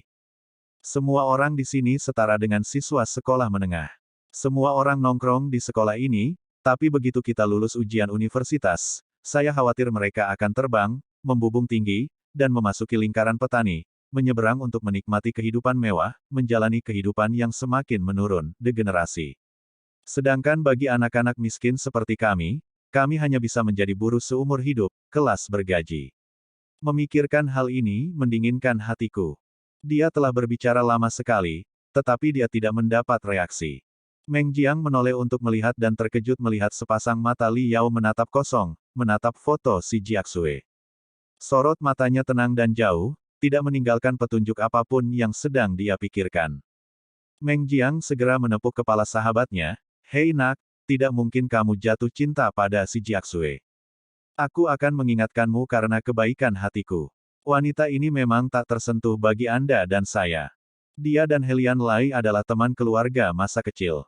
Rumornya, kedua keluarga utama mereka berniat bersatu melalui pernikahan. Dan juga, Helian Lai menjadikannya sebagai target yang harus dimiliki. Jangan pernah melihat kekuatan tinggi yang tidak dapat diatasi ini, karena dia memiliki toleransi paling kecil. Dia tidak pernah mengizinkan orang lain mendekati si Jiaxue. Terakhir kali, itu adalah murid pindahan baru yang tidak mengetahui batas kemampuannya. Dia mengeluarkan pernyataan bahwa dia akan mengejar si Jiaxue. Hasilnya adalah di kelas seni bela diri, 3 tulang Helian Lai patah. Sedangkan bagi kami siswa campuran, Helian Lai hanya perlu 1 kali bersin untuk menyebabkan kami batuk darah akibat luka dalam. Omong kosong. Li Yao mengalihkan pandangannya dan tampak membuat resolusi. Jangan menyebut Helian Lai untuk saat ini. Mari kita bicara tentang si Jiaxue ini, yang menghabiskan sepanjang hari dengan asumsi wajah sedingin es dari orang mati. Kemungkinan besar, itu karena dia mempunyai kepribadian yang dingin. Bagaimana aku bisa menyukai tipe gadis seperti ini? Titik titik titik titik titik titik. Titik titik titik titik titik titik. Sumber daya sekolah sebagian besar bias terhadap kelas penting dan kelas meningkat. Kebijakan mereka terhadap kelas biasa sangat santai. Setelah mengikuti ujian simulasi, siswa kelas umum fokus pada kelemahan mereka masing-masing dan melatih keterampilan khusus. Hari berlalu dengan cepat. Pukul 4 sore, kelas akan segera berakhir. Tunggu sebentar agar kita bisa berjalan bersama. Saya menemukan kedai pancake baru-baru ini. Paman ketiga pemilik bekerja paruh waktu sebagai pembakar sekte vulkan. Pemiliknya juga diajari skill, Fire Cloud Palm. Omelet api merah terukir tangan, yang dia hasilkan memiliki kualitas terbaik. Hari ini, aku akan mentraktirmu makan malam. Apa yang kamu katakan? Meng Jian dengan gagah berani memukul dadanya berkali-kali. Saya tidak bisa, ada sesuatu yang harus saya lakukan hari ini. Atau, aku akan mentraktirmu besok. Jawab sahabatnya tanpa ragu. Li Yao meninggalkan kelas dengan kecepatan kilat. Sejenak, dia melihat ke kiri dan ke kanan, bertingkah seperti pencuri. Berputar mengelilingi kampus, dia berpindah setengah lingkaran raksasa. Dia melewati 2 ruang makan dan berhenti di hutan kecil di belakang kampus selama sekitar selusin menit sebelum kembali ke arah datangnya. Dia berjalan diam-diam sambil berjinjit, menyelinap menuju lantai pertama sebuah gedung sekolah tua di mana ada ruangan yang penuh dengan sampah. Dia menutup pintu dengan lembut dan disambut dengan aroma anggrek lembah liar yang samar dan tidak jelas. Sepasang mata dingin seperti mata air jernih menatap tajam ke arahnya dari kegelapan. Di bawah pupil itu ada hidung yang tinggi dan terangkat serta bibir tipis yang terkatup rapat. Jika Meng Jiang ada di sini, dia pasti akan mengeluarkan teriakan khasnya yang menyembelih babi. Oke, kamu adalah iblis kecil yang sudah mati. Kamu benar-benar terhubung dengan Dewi Sekolah Kedua. Anda, rasa hausmu tidak mengenal batas. Kamu terlambat 55 menit, kata si cantik dingin, seperti gunung beku. Maaf, tempat ini agak sulit ditemukan. Apakah kamu membawa barangnya? Li Yao mengkritik secara tersirat sambil mengulurkan cakar kotornya. Alis si Jiaxue yang seperti pohon willow sedikit berkerut saat dia menilai penampilan Li Yao. Dia merasa sepertinya dia memilih lokasi tersebut tanpa banyak berpikir. Dia ragu-ragu untuk beberapa saat namun, bagaimanapun, dia mengeluarkan unit pengolah kristal dari tas sekolahnya. Ini cepunya. Ini sangat tidak stabil setelah butuh. Itu crash setiap kali jika Anda membiarkannya berjalan lebih dari 3 menit. Saya sudah mengunjungi lusinan bengkel dan mereka semua mengatakan bahwa arsitekturnya terlalu kuno, banyak komponen di dalamnya yang sudah tidak diproduksi lagi, dan tidak mungkin diperbaiki. Saya pernah mendengar Anda adalah penggemar prosesor kristal veteran dan juga ahli dalam memperbaikinya. Jika Anda dapat memperbaikinya, sebutkan berapapun harga yang Anda inginkan. Uang tidak menjadi masalah. Tentu saja, jika Anda tidak dapat memperbaikinya. Tolong jangan merusak komponen apapun yang tak terhitung jumlahnya di dalamnya. Mari kita bahas ini setelah aku memeriksanya. Memperbaiki prosesor kristal memerlukan serangkaian keterampilan yang luas dan mendalam. Li Yao tidak berani memberikan jaminan. Dia mengeluarkan sepasang sarung tangan anti debu dan memakainya. Baru setelah itu dia dengan sungguh-sungguh mengambil CPU tersebut. Saat CPU ditekan ke tangannya, dia merasakan sepenuhnya kekokohan prosesor kristal klasik sejati. Ini adalah CPU antik dengan sejarah setidaknya lebih dari 100 tahun. Separuh dari arsitekturnya masih bersifat mekanis. Ada tombol segitiga di bagian luar berbentuk bola. Ketika Li Yao menekan tombolnya dengan ringan, unit pemrosesan kristal mengeluarkan suara berdengung dan bergetar ringan saat terbangun. Tampaknya arsitektur mekanisnya beroperasi secepat kilat. Beberapa detik berlalu dan tiba-tiba, benda itu terbang dari telapak tangan Li Yao dan melayang di udara. Dua berkas cahaya ditembakkan dari dua bukaan di bagian atas dan bawahnya, mengembun menjadi satu membentuk hologram raksasa. Ini mengubah 49 karakter mesin terbang yang berkilau dan bersinar menjadi ada, yang membentuk papan ketik mesin terbang virtual yang rumit. Ini hanyalah sebuah karya seni, mata Li Yao dipenuhi dengan kelembutan yang tak tertandingi. Dia mengidentifikasi bahwa ini adalah CPU tipe tabung Sekte Sitar Surgawi, makam besar 7, yang dikembangkan lebih dari 140 tahun yang lalu. Dalam sejarah perkembangan prosesor kristal, CPU tipe tabung, hanya ada di arena selama belasan tahun sebelum jatuh ke CPU tipe chip, yang lebih canggih. Selain itu, Sekte Sitar Surgawi adalah sekte kecil yang hanya ada selama 50 tahun atau lebih. Sekte kecil ini mengandalkan keberhasilan dalam merilis generasi arsitektur prosesor kristal, makam besar, tetapi mereka tidak pernah mengikuti perkembangan teknologi modern. Selama dekade ketika CPU tipe chip merajalela, sekte ini memutuskan untuk melakukan semuanya. Mereka mengerahkan seluruh sumber dayanya untuk mengembangkan Fastum 7. Pada akhirnya, sumber modal mereka retak dan mereka harus menyatakan bangkrut. Oleh karena itu, Fastum 7 dikenal sebagai kejayaan terakhir dari semua prosesor kristal tipe tabung, menjadikannya sebagai sebuah mahakarya. Sepasang tangan Li Yao berubah menjadi angin sepoi-sepoi saat mereka melompat-lompat di atas papan ketik mesin terbang yang bersinar dan beriak. Kecepatan mengetiknya belum tentu cepat, namun gerakannya natural dan mengalir, bergulir dengan bebas dan mudah. Penampilannya bukan seperti mengetuk keyboard, melainkan memetik sitar yang tak ternilai harganya. Yang muncul di hologram adalah deretan instruksi skrip mesin terbang yang mengikuti gerakannya, jatuh seperti badai hujan yang deras. Dan prosesor kristal juga mengikuti antarmukanya dengan mengeluarkan bunyi bip yang sangat lemah yang tidak dapat dipahami oleh orang biasa. Li Yao mendekatkan telinganya, mendengarkan dengan penuh perhatian. Dia memiliki ekspresi konsentrasi penuh. Setiap gerakannya sangat tepat. Bagaimanapun, CPU tipe tabung adalah artefak yang dibuat lebih dari 100 tahun yang lalu. Arsitekturnya lebih sederhana dibandingkan dengan prosesor tipe chip mainstream lainnya saat ini. 2 menit kemudian, Li Yao dapat membuat keputusan awal, pasti ada yang salah dengan heatsink, menyebabkan suhu internal prosesor kristal menjadi sangat tinggi selama runtime. Fungsi prosesor kristal modern menjadi semakin kuat, karena harus memproses data dan informasi telepati dalam jumlah yang lebih besar. Sedangkan untuk prosesor kristal tipe lama lebih dari 100 tahun yang lalu, bebannya menjadi terlalu berat. Hal ini sama dengan seorang pria berusia 150 tahun yang harus menanggung beban lebih dari 1000 pon setiap hari, tahun demi tahun. Sulit untuk menghindari kerusakan sendi. Prosesor kristal ini adalah sisa peninggalan kerabat dekat saya. Bagi saya, itu adalah kenangan penting yang berisi kenangan bermakna. Selama Anda bisa memperbaikinya, saya bersedia membayar berapapun biayanya, si Jiaxue berbicara dengan serius. Li Yao berpikir, dan menganggukkan kepalanya. Heatsink yang tergores adalah kerusakan umum pada prosesor kristal, secara teknis ini bukan masalah besar. Alasan mengapa tidak ada bengkel yang Anda kunjungi tidak dapat melakukan perbaikan terutama karena nomor model prosesor kristal ini terlalu langka. Teknologi yang digunakan oleh prosesor ini juga sudah terlalu ketinggalan zaman. Unit pendingin yang digunakan di dalam belum diproduksi dalam 100 tahun terakhir, dan unit pendingin modern yang digunakan dalam prosesor modern pada dasarnya tidak kompatibel. Bagaimanapun, itu tidak masalah. Saya kebetulan memiliki beberapa heatsink antik yang sangat berharga dalam koleksi saya. Yang perlu saya lakukan hanyalah mencobanya beberapa kali, meskipun beberapa di antaranya terhapus, saya seharusnya bisa memodifikasi salah satunya agar cocok sebagai heatsink untuk prosesor ini. Tidak perlu omong kosong. Sebutkan saja harganya. Si Jiaxue telah membaca yang tersirat. Astaga, bukankah menyedihkan jika membicarakan masalah uang antar sesama mahasiswa begitu mendesak? Bagaimanapun, ini bukan masalah besar. Waktunya singkat, izinkan saya membawanya pulang.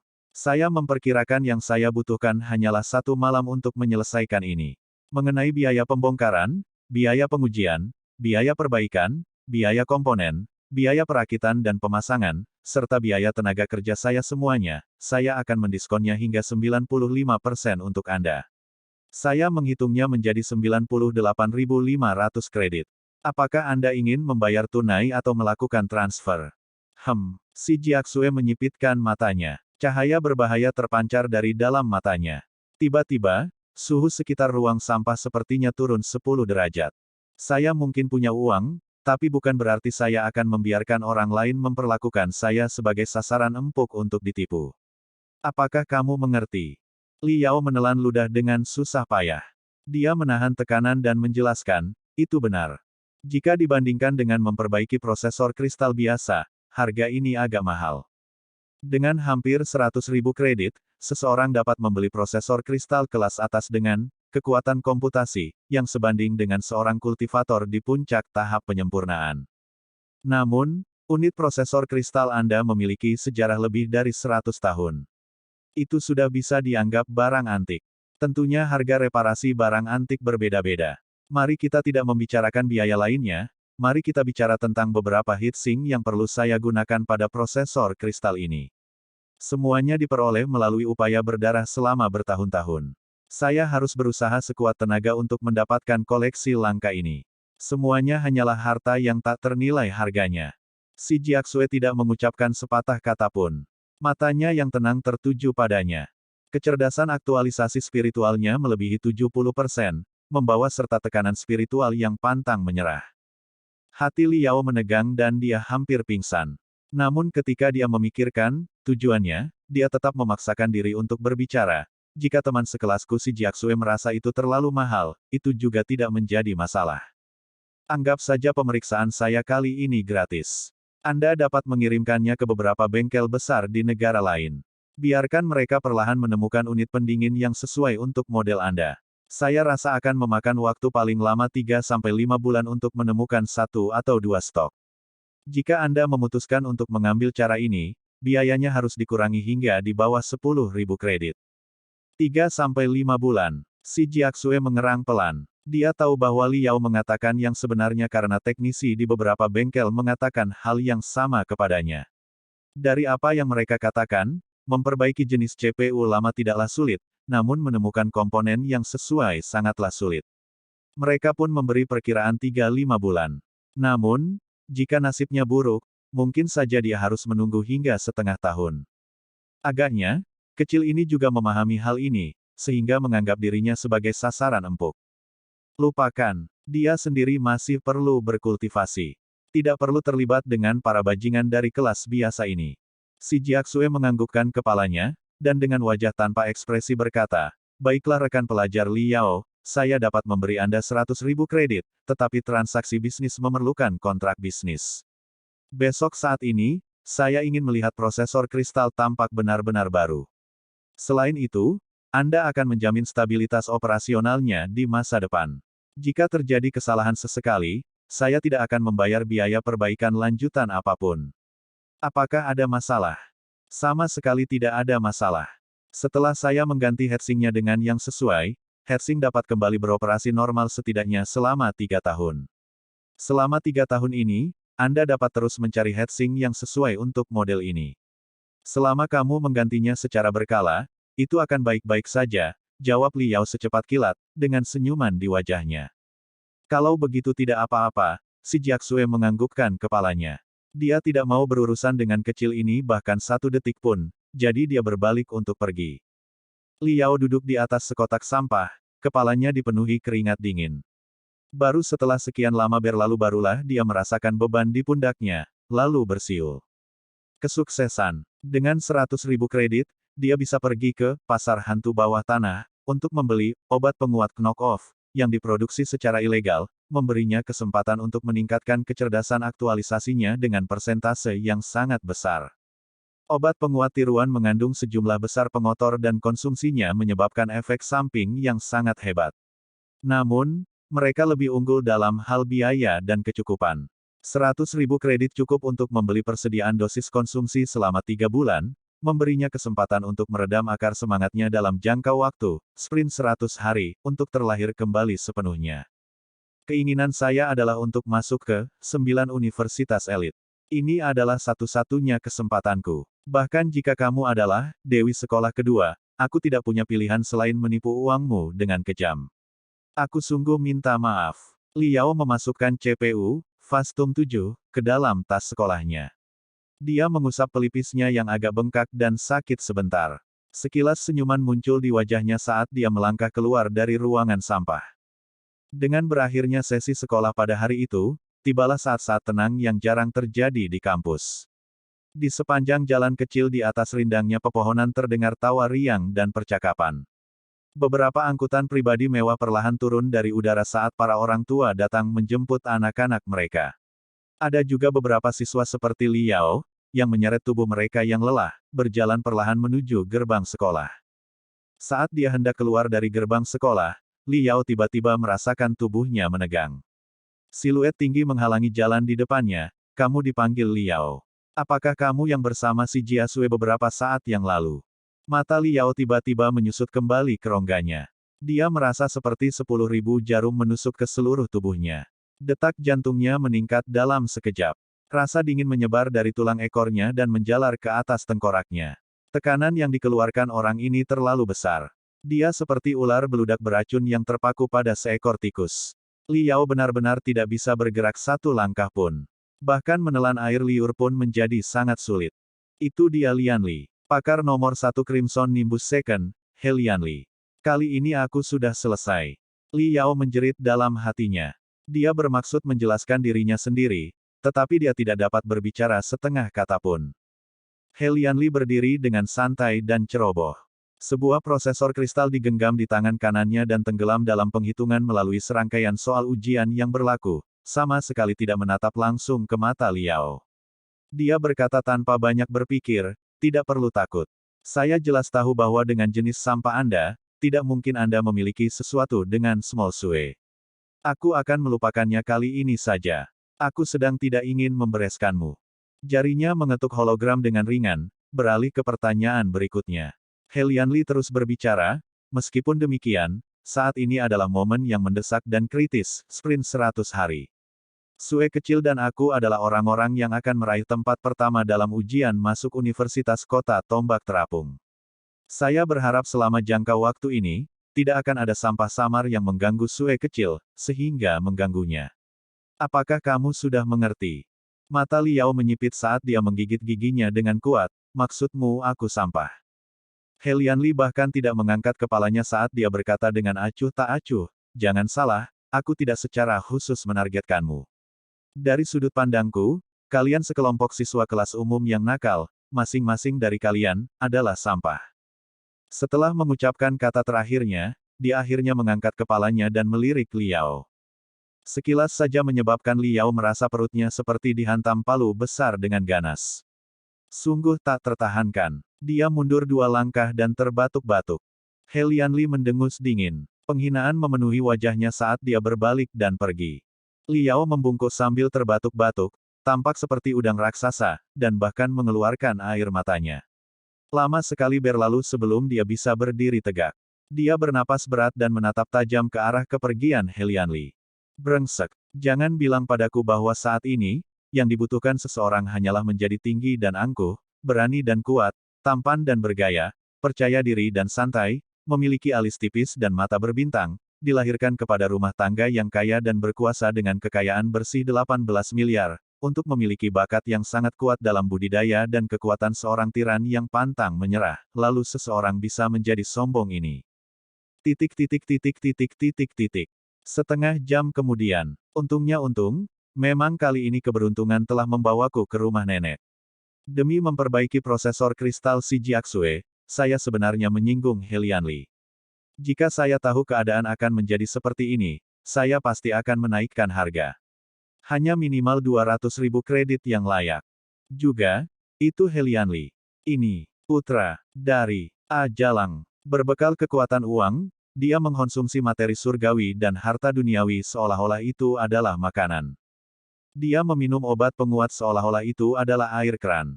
Dia juga memiliki ahli kultivator bawah tanah yang membantunya memperkuat pikirannya. Ahli seni bela diri yang hebat membantunya membentuk fisiknya. Hanya dengan begitu dia dapat meningkatkan hasil bagi aktualisasinya hingga lebih dari 70%. Anehnya, dia sombong. Sampah. Saya bukan sampah. Harinya akan tiba. Saya akan menjadi Master Artificer sejati. Aku akan menghajarmu sampai habis dan memasukkanmu ke tempat sampah. Seorang pemuda yang sendirian berjalan sendirian dalam perjalanan pulang. Ekspresinya seperti iblis saat dia mengertakkan gigi karena marah. Kadang-kadang, ketika dia menabrak batu kecil di pinggir jalan, dia dengan ganas menendang batu itu hingga terbang. Kemunculan Helianli membuatnya memahami dengan jelas jarak antara dirinya dan seorang kultivator jenius, dan tentu saja, jaraknya sangat besar. Hal ini membuatnya memahami bahwa peluang keberhasilan impiannya untuk menguji diri di 9 universitas elit, melangkah ke jalur kultivasi, dan menjadi Master Artificer, tidaklah pasti. Adegan yang dia lihat berulang kali dalam mimpinya yang luar biasa muncul di lautan pikiran Liao. Tampaknya itu adalah adegan dari film. Ada seorang pemuda mengenakan tank top merah. Dengan alis terangkat dan mata terbuka lebar, dia berbicara dengan lantang, jika kita tidak memiliki mimpi apapun dalam hidup, apa bedanya kita dengan ikan asin? Dari dulu hingga sekarang, adegan ini akan sangat memotivasi Liao. Hal ini membuat dia maju dengan berani di jalan impiannya tanpa rasa takut. Baru pada saat inilah dia akhirnya mengingat sisa mimpinya. Apa tanggapan orang lain ketika pemuda tank top merah itu menyelesaikan perkataannya adalah, "Kamu bahkan tidak punya sepatu. Bukankah itu membuatmu menjadi ikan asin?" Liao berdiri tegak sambil tanpa sadar menatap kedua kakinya. Yang dia kenakan adalah sepasang sepatu olahraga dasar yang diambil dari tumpukan sampah. Biasanya, dia berkultivasi dengan gila-gilaan, jadi sepatunya sudah lama dipakai. Tidak hanya ukiran solnya saja yang terkikis, bahkan ujung sepatu kirinya pun berlubang sehingga memperlihatkan bagian besar jari kaki yang kotor. Dia teringat kembali beberapa saat yang lalu ketika dia melihat sepatu yang dikenakan Helianli. Itu adalah sepasang model terbaru dari sepatu budidaya, Superstar G9. Mereka dibuat dengan tangan dan disempurnakan menggunakan kulit binatang iblis yang paling keras dan tahan lama. Timbangan dipasang pada bagian luar, meningkatkan ketahanan aus secara signifikan. Dikatakan bahwa solnya terbuat dari 2 lapisan, dan di antara keduanya terdapat bantalan udara yang dimurnikan dari kantung renang ikan iblis laut dalam. Tidak hanya meningkatkan tenaga melompat, juga melindungi sendi kaki seseorang. Harga sepasang sepatu ini mencapai puluhan ribu kredit. Di medan perang ujian masuk di mana kekuatan besar ditampilkan dan di mana hanya satu yang bisa berkuasa, masih ada banyak siswa dari keluarga kaya dan berkuasa seperti Helianli, semuanya mengenakan Superstar G9 dan menghabiskan sumber daya yang tak ada habisnya. Bagi dirinya sendiri, seorang pemuda miskin yang tidak memiliki apa-apa, bagaimana dia bisa mampu menekan dan melampaui orang-orang ini di medan pertempuran kejam yang penuh darah? Bagaimana dia bisa mewujudkan mimpinya? Hati Liao sangat bingung, dan langkahnya juga menjadi sangat berat. Jalan di depannya sepertinya panjang, cukup panjang. Malam tiba dan lampu malam menyala. Dia akhirnya berhasil mencapai distrik utama. Di depan ada jembatan kristal besar. Jika dia melintasi rel kereta kristal berkecepatan tinggi dan melewati gorong-gorong di bawah jembatan, dia akan menemukan dirinya berada di kawasan pemukiman Morning Sun Village. Ini adalah pinggiran kota, tempat itu relatif tandus dan sangat sedikit orang yang datang dan pergi. Tepat ketika Liao hendak melewati gorong-gorong, dia tiba-tiba mendengar ledakan yang menusuk dari sisi telinganya. Yang bisa dia lihat hanyalah cahaya yang memancar ke sekeliling. Sebuah kereta kristal sedang melintasi jembatan. Liao tiba-tiba berdiri terpaku dan mengusap matanya, memandang ke arah jembatan. Dalam sekejap kilatan cahaya yang keluar beberapa saat yang lalu, dia melihat sebuah gambar. Ada seseorang berdiri di atas jembatan. Ini mungkin orang yang ahli melewati jembatan jalur kereta api. Rel kristal berkecepatan tinggi adalah salah satu dari 10 artefak besar milik Federasi, yang dipuji sebagai harta nasional. Kecepatan maksimumnya bisa melebihi 1000 km per jam. Selain itu, setiap potongan gerbong di kereta rel kristal dilengkapi dengan artefak tingkat militer pertahanan terbaik untuk bertahan melawan binatang buas. Kemampuan destruktif dari serangan berkecepatan tinggi sama sekali tidak kalah dengan kultivator tingkat tinggi yang menyerang dengan sekuat tenaga. Untuk mencegah kecelakaan yang tidak terduga, kereta kristal berkecepatan tinggi biasanya melayang sekitar selusin meter dari tanah pada jalur rel khusus. Jalur kereta api ditutup rapat sebagai pembatas, bagaimana orang idiot ini bisa merangkak masuk ke dalam? Benar, Li Yao melihatnya dengan jelas. Seorang lelaki tua sebenarnya berdiri di jalur rel jembatan. Orang tua ini tampak sangat aneh, dia sudah tua dan berambut abu-abu, dan penampilannya kusam dan kuno. Dia tampak seperti digali puluhan ribu tahun yang lalu, seperti pernah berada di museum yang dilihat oleh Li Yao. Tapi, tubuhnya justru mengeluarkan udara yang sangat berat. Meskipun jarak mereka lebih dari 100 meter, hal itu menyebabkan Li Yao mendengar detak jantungnya sendiri yang berdetak kencang. Berdebar, berdebar, berdebar. Rasanya seperti palu besar yang terus-menerus membombardir lembaran logam. Udara lelaki tua itu bagaikan lautan luas. Kekuatan menindas Helian Li sungguh lemah dan menyedihkan jika dibandingkan. Perbedaan keduanya lebih besar dari jarak antara matahari dan kunang-kunang. Li Yao juga punya perasaan tertentu. Jika dibandingkan dengan penampilan ketenaran dan kekuasaan yang diciptakan Helian Li, lelaki tua ini tidak mewujudkan suasana ini secara sadar. Meskipun ada gelombang yang secara tidak sengaja meluap dari lelaki tua itu, apa yang dirasakan Li Yao hanyalah puncak gunung es. Orang tua itu mengenakan jubah kasar yang sederhana dan polos, sepertinya dia keluar dari dunia budidaya kuno 40.000 tahun yang lalu. Hei! Itu adalah momen yang berbahaya. Li Yao tidak bisa memastikan apakah lelaki tua ini gila atau eksentrik. Dia melihat kereta itu tiba di sini dengan kecepatan tinggi. Tangan dan kakinya bergerak sambil menangis dengan keras. Orang tua itu menutup telinga terhadap teriakan Li Yao sambil terus mengukur cahaya yang terus meluas di depannya. Tampaknya dia benar-benar ingin tahu tentang segala sesuatu di sekitarnya. Dia sangat penasaran dengan jalur rel kristal yang terletak di jembatan dan kereta rel kristal yang menjerit-jerit yang akan segera tiba. Terlebih lagi ekspresi yang muncul di wajahnya, itu berisi pikiran gembira tentang seorang anak nakal yang telah menemukan mainan baru. Detik berikutnya, kereta kristal berkecepatan tinggi melaju melintasi. Dengan "poa", seperti pecahnya telur, lelaki tua itu ditabrak. Dia hancur dalam hitungan milidetik.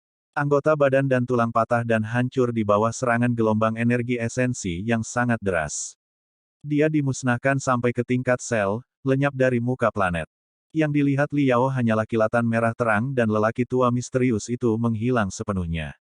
Dia menghela nafas tak berdaya dari dalam hatinya. Dibesarkan di makam artefak, yang memiliki lingkungan menakutkan yang penuh dengan bahaya, bertemu dengan mayat bukanlah hal yang luar biasa baginya. Selain itu, ia secara pribadi mengalami kematian yang tak terhitung jumlahnya dalam mimpinya yang luar biasa, dan ketika menyangkut masalah kematian, Li Yao bukanlah tipe orang biasa yang akan bereaksi dengan teror atau perasaan tidak enak badan. Namun demikian, pada akhirnya, ia tetaplah makhluk hidup dan kehidupan ini menghilang di hadapannya dengan cara yang menyedihkan membuat hatinya terasa agak aneh. Orang tua ini mungkin adalah seorang kultivator yang menjadi gila, Inilah satu-satunya alasan mengapa seseorang melakukan sesuatu yang gila ini, pikir Li Yao dalam hati. Kereta kristal tidak terpengaruh sama sekali oleh kecelakaan kecil ini dan mempertahankan kecepatan tinggi, terus bergerak. Ia pergi, tidak pernah kembali, menghilang dengan cepat ke cakrawala. Li Yao tahu apa yang akan terjadi. Akan ada penjaga keamanan di kereta yang pasti akan memberitahu Departemen Kepolisian setempat tentang masalah ini. Ada juga militer, mereka akan bergegas ke sini dengan sejumlah besar polisi militer mereka. Dia adalah seorang pemulung yang mengumpulkan sisa-sisa di makam artefak. Perbuatannya bisa dikatakan berbatasan dengan hukum. Seperti biasa, Li Yao tidak mau berurusan dengan polisi militer agar tidak menimbulkan masalah. Dia merapikan pakaiannya, mempercepat langkahnya, dan melewati gorong-gorong. Namun, dia tidak menyadari bahwa di pesawat terpisah yang tidak terlihat olehnya, sesosok manusia kristal transparan, tampak seperti salinan persis dari lelaki tua misterius itu, muncul di tempat yang sama persis di mana lelaki tua misterius itu berdiri di jembatan, jalur rel. Lelaki tua itu tampak agak bingung ketika dia mengamati sekelilingnya. Akhirnya, mata lelaki tua itu berkilat, terkunci dalam kemarahan yang membara. Sosok kristal transparan itu tiba-tiba pecah menjadi segudang pecahan tak berwujud dan tak berwujud, membiaskan dan bersinar terang di bawah sinar bulan seperti ribuan kupu-kupu cantik menggunakan sayapnya untuk terbang. Tanpa peringatan apapun, mereka diam-diam masuk ke dalam tubuh Liao. Ini dingin. Liao merasakan angin mengerikan yang menusuk tulang. Dia sepertinya mendengar sesuatu yang bergumam dengan bahasa yang sangat kuno dan misterius di dekat telinganya. Ini merupakan teror yang tak dapat diungkapkan dengan kata-kata, sebuah kengerian yang tidak dapat disebutkan namanya. Dia tanpa sadar gemetar. Aneh, ini sungguh terlalu aneh. Sebagian rambutnya berdiri tegak, dan darahnya menjadi dingin. Dia meluruskan seragam sekolahnya dan mulai berlari. Menurut logika, ketika seseorang mulai berlari, keempat anggota tubuhnya akan bergerak dan tubuhnya akan menghasilkan panas.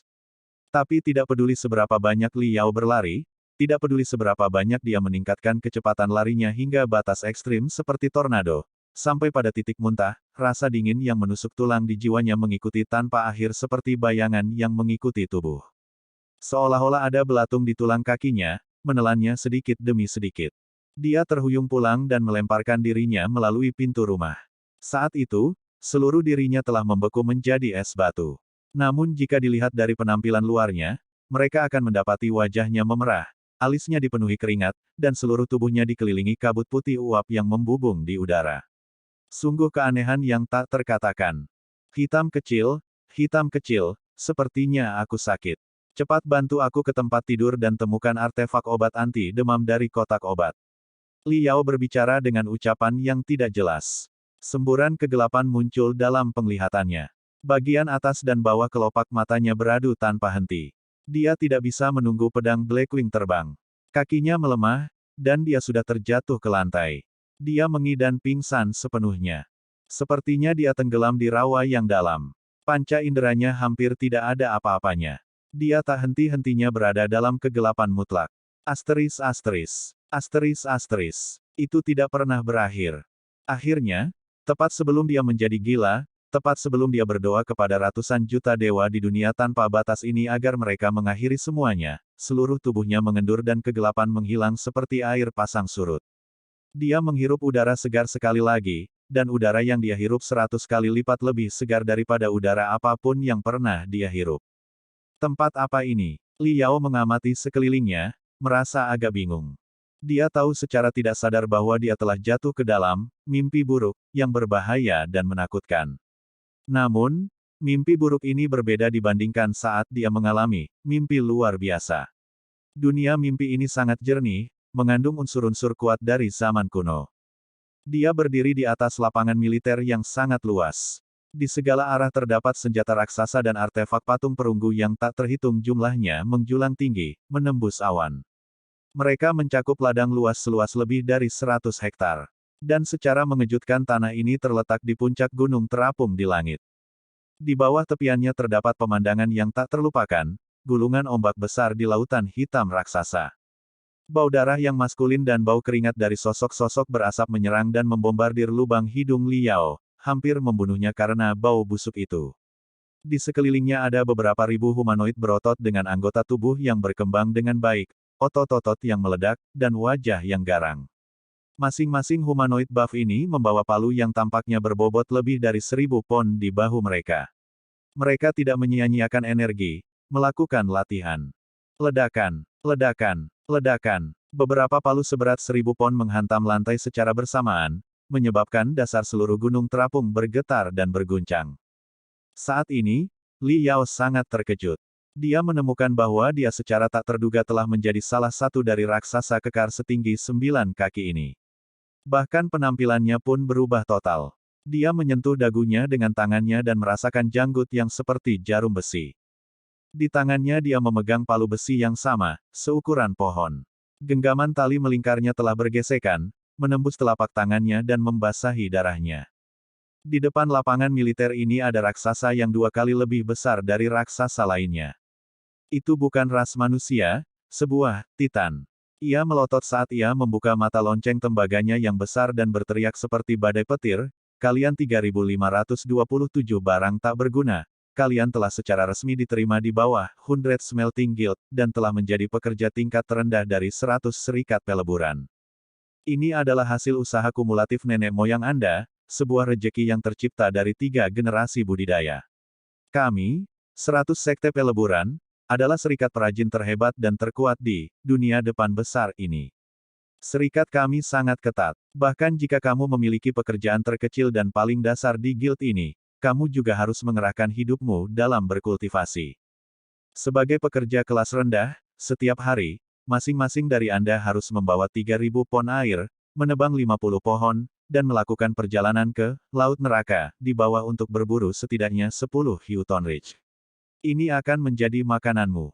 Namun, hal yang paling penting adalah, kamu harus mengembangkan teknik dasar dari 100 Smelting Guild, kurang dari lebih besar dari. Setelah kalian semua selesai mendengarkanku, dasar bajingan tak berguna. Setiap hari, Anda harus mengayunkan palu besi Anda 10.000 kali, dan setiap ayunan tidak boleh kurang. Ketika kamu mampu membuat lubang yang dalam di dalam lantai yang dilebur orichalcum murni ini, maka kamu akan dipromosikan menjadi pekerja penempa logam dan dapat mengembangkan teknik dengan kualitas lebih tinggi. Mengolah. Berikan aku hidupmu untuk berkultivasi. Oh Yeming, untuk apa kamu berdiri seperti orang terbelakang? Mengapa kamu tidak berkultivasi? Liao masih belum mengerti apa yang sedang terjadi ketika dia mengetahui bahwa seluruh kelompok humanoid sedang mengamatinya dengan tatapan kasihan yang luar biasa. Hatinya langsung membeku. Angin puyuh yang dipenuhi keganasan dan kedengkian menerjang dari depan. Itu adalah Titan raksasa yang datang dari jarak lebih dari 100 meter. Dalam sekejap mata, Titan menggunakan skill untuk muncul tepat di depannya. Sang Titan menjulang tinggi dan menatap tajam ke arah Liao. Oh Yeming, kemarin kamu mengoceh yang tidak masuk akal saat makan malam. Anda juga yang mengatakan pembicaraan gila tentang menjadi pemimpin persekutuan 100 peleburan di masa depan. Apa yang salah? Anda tidak merasa bahwa kurang dari lebih besar dari terlalu sederhana, sehingga tidak cocok untuk Anda, pemimpin persekutuan masa depan, untuk mengolahnya. Baik-baik saja maka, hari ini, saya akan membiarkan Anda merasakan sedikit betapa hebatnya teknik palu Chaos Gale 108 tangan. Mati. Sepasang tangan Titan terbuka lebar. Asap hitam mengembun di telapak tangannya dan berubah menjadi palu raksasa yang lebih besar dari tengkorak Liao. Ia menari, menghasilkan angin kencang, dan pukulan itu menghantam kepala Liao. Liao masih belum memproses apa yang sedang terjadi. Yang dia rasakan hanyalah dia menumbuhkan sepasang sayap saat dia melayang di udara, dan kepalanya terasa seperti membesar 10 kali lipat. Dia menjerit tanpa henti di dalam hatinya, ada apa dengan bajingan ini?